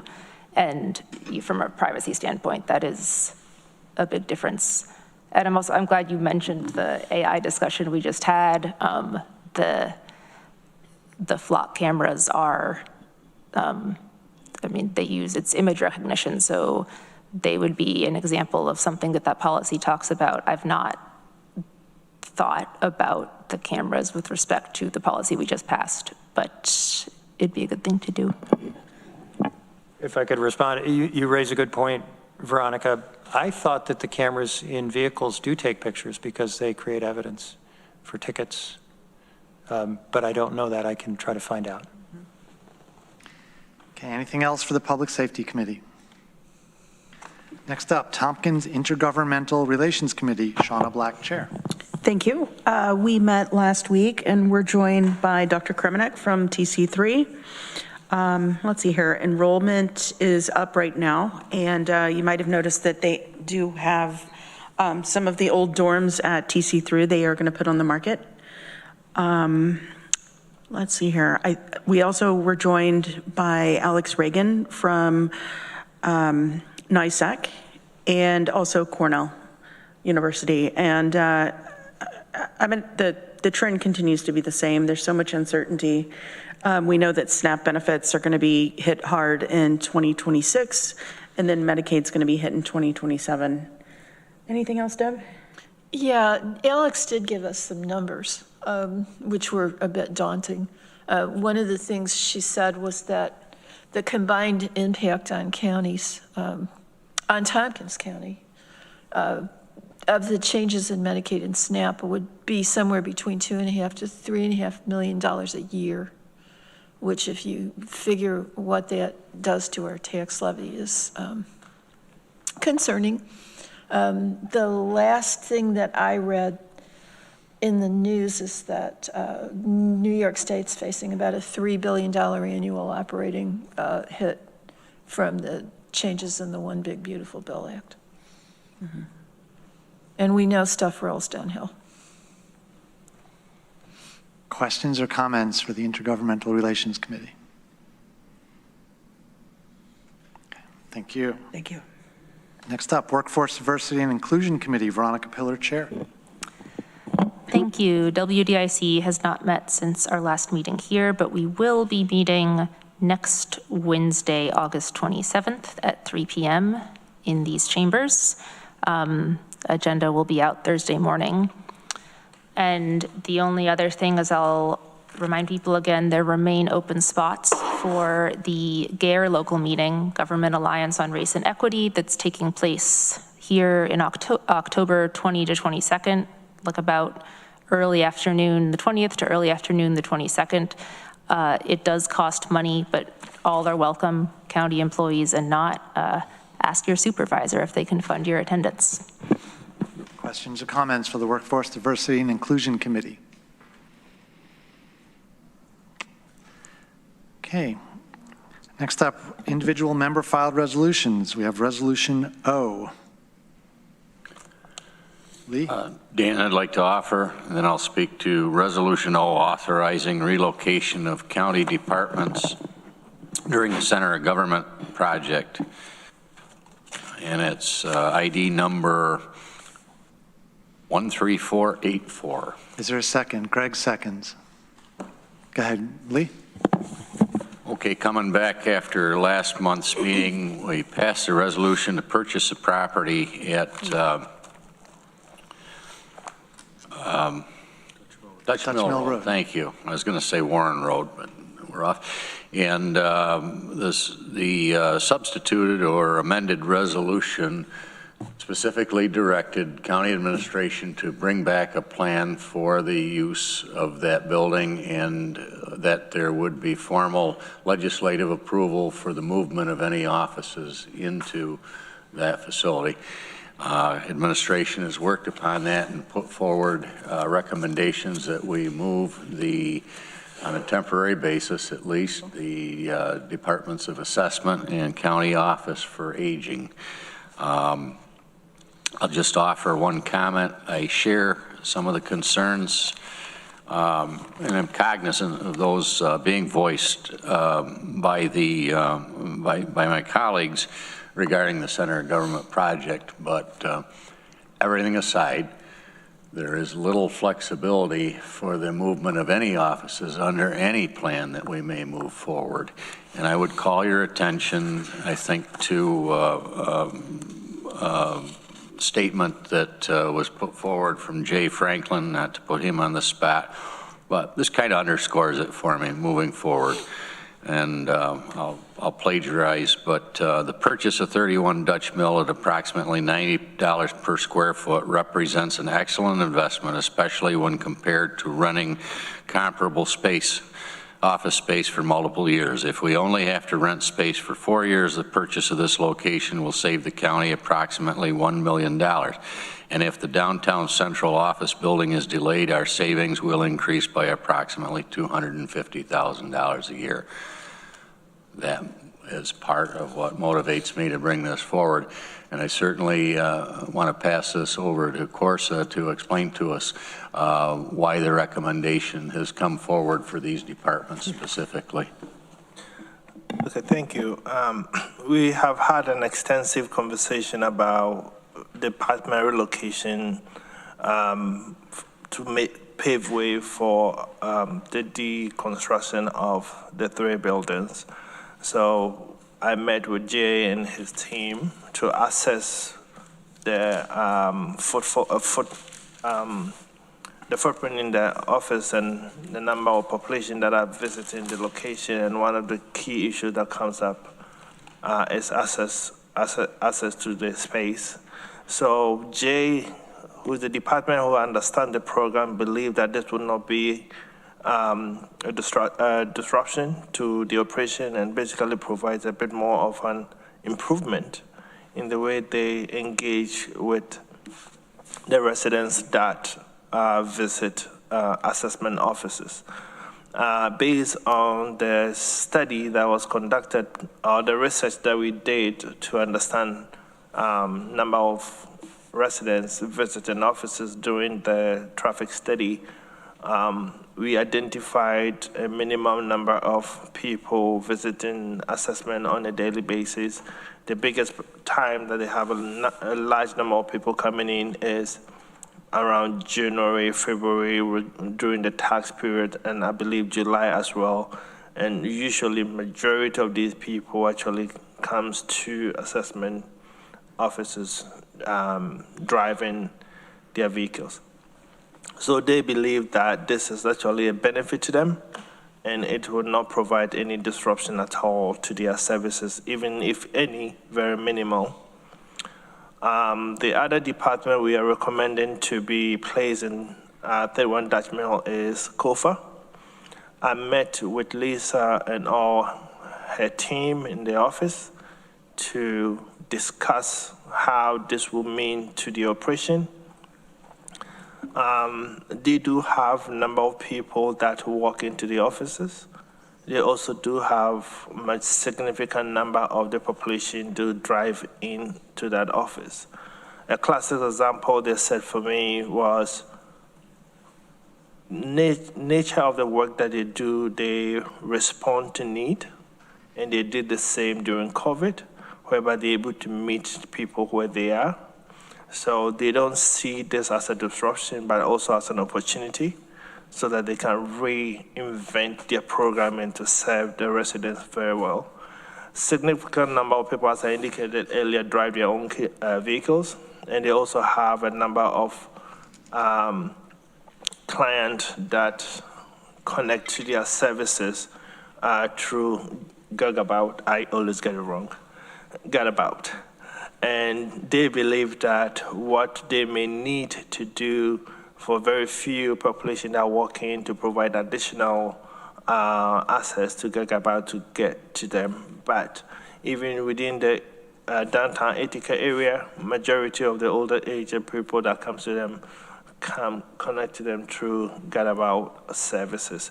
And they believe that this is also an opportunity for having a much more open space and ability to connect to the folks that they serve. So I have had a detailed conversation with the departments, and they believe that the programming, the nature of the program they do, this would not be a disruption, but they identify an opportunity to improve and enhance the operations as well. Shauna. Thank you. I am not going to support this because I continue to have very strong beliefs that our forward-facing departments need to be on the bus line and need to be accessible to everyone. If this was at the mall, if this was even at the health department, I would probably feel differently. But I you know, and I understand what Jay and what Lisa are saying as far as they don't have a lot of foot traffic and people aren't using the bus or whatever to get there. They have cars, but tomorrow someone could not have the transportation. Whenever we're talking about the services at Office of Aging, many times it's the caregiver. The caregivers aren't actually able to take Gadabout if they are not in need of paratransit. So I continue to have concerns about how far out this is. It is a great building. I did tour it with administration and Greg and Deb, and there are no complaints about the building itself. I think the price is right, and I think the structure is very sound. The location really does not seem conducive to county business. Mike Lean. Of course, I think I mentioned this to you before. In the resolution, the second resolve says, resolve that the county administrator or their designee is hereby authorized to take all necessary steps to prepare the Dutch Mill Road facility for occupancy. What I'd like to know is how much that's going to cost. Okay, thank you. So we are currently conducting the condition assessment of the building. According to Aurel, I know he's not here today, but he indicated to me that the only cost that they are going to incur is because of some adjustment that Lisa and her team has recommended for the public facing of the public meeting space, which will cost less than $10,000. And they will be able to accommodate that in their budget because they're going to use internal staff to do those improvements. So there will not be any additional unexpected costs based on what we know right now and the changes that we intend doing in the space. So we don't think we're going to have to replace the roof or anything like that? No, okay. Not at all. You think it's about 11,000 then? Yes. Okay, thank you. Rich. I just wanted to put on record, 2 weeks ago, I opposed this resolution. My concern was based on the public should really know why we were purchasing the building. I think this resolution does make clear the purpose, so I will support it today. Thanks. Randy. Yeah, I agree transportation is an issue for that location, and I'm wondering if we're going to be thinking about a TCAP bus, including that in the route some way. I'm not sure if that's something to think about. But I appreciate the memo from assessment. The only thing I was missing was pretty please that to go to that building from them. And my question is, do they want to stay there? And that was my question are they, why not stay there at that cost at $9 a square foot versus 500 or more? And including COFA, I appreciate them being flexible, as other departments have not been, about moving this facility. And I'm not sure if that's the right place for them or not, but I will vote for this. Greg.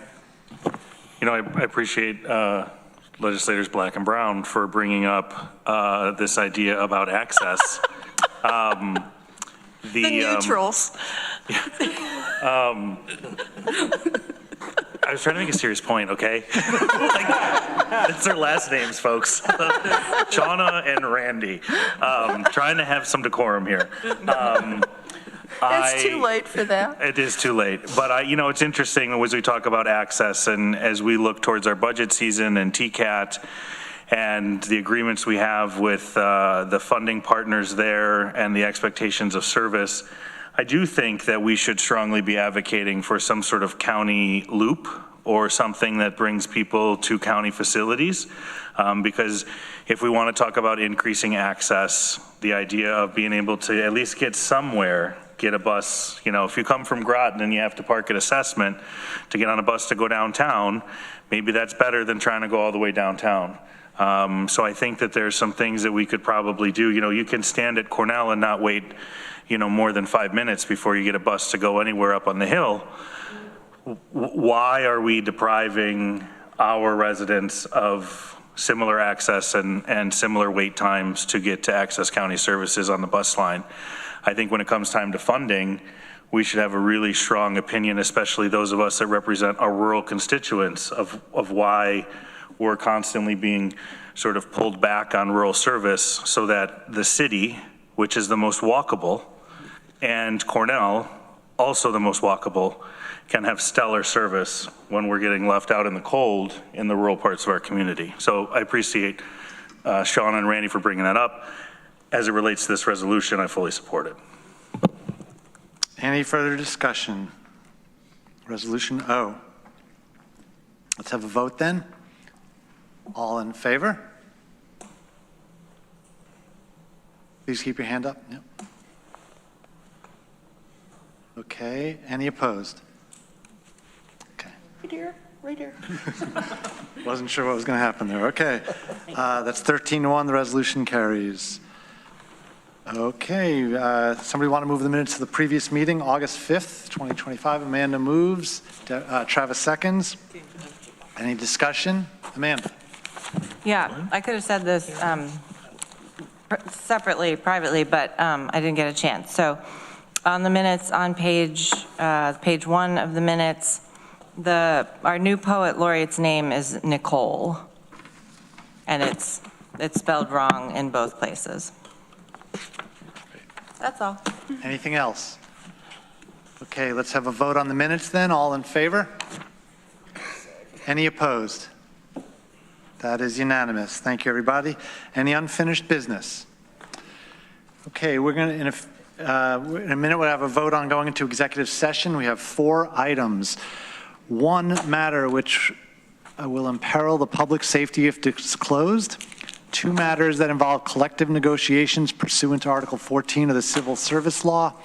And 1 matter that involves the proposed acquisition, sale, or lease of real property, or the proposed acquisition of securities, or sale or exchange of securities held by such public body, but only when publicity would substantially affect the value thereof. Can someone move to go into executive session, please? Rich moves, Dan Nolan seconds. All in favor? Any opposed? Okay, that is unanimous. We'll be shutting down the cameras, going to executive session. We do not expect to take any action when we come out. Thank you, everybody.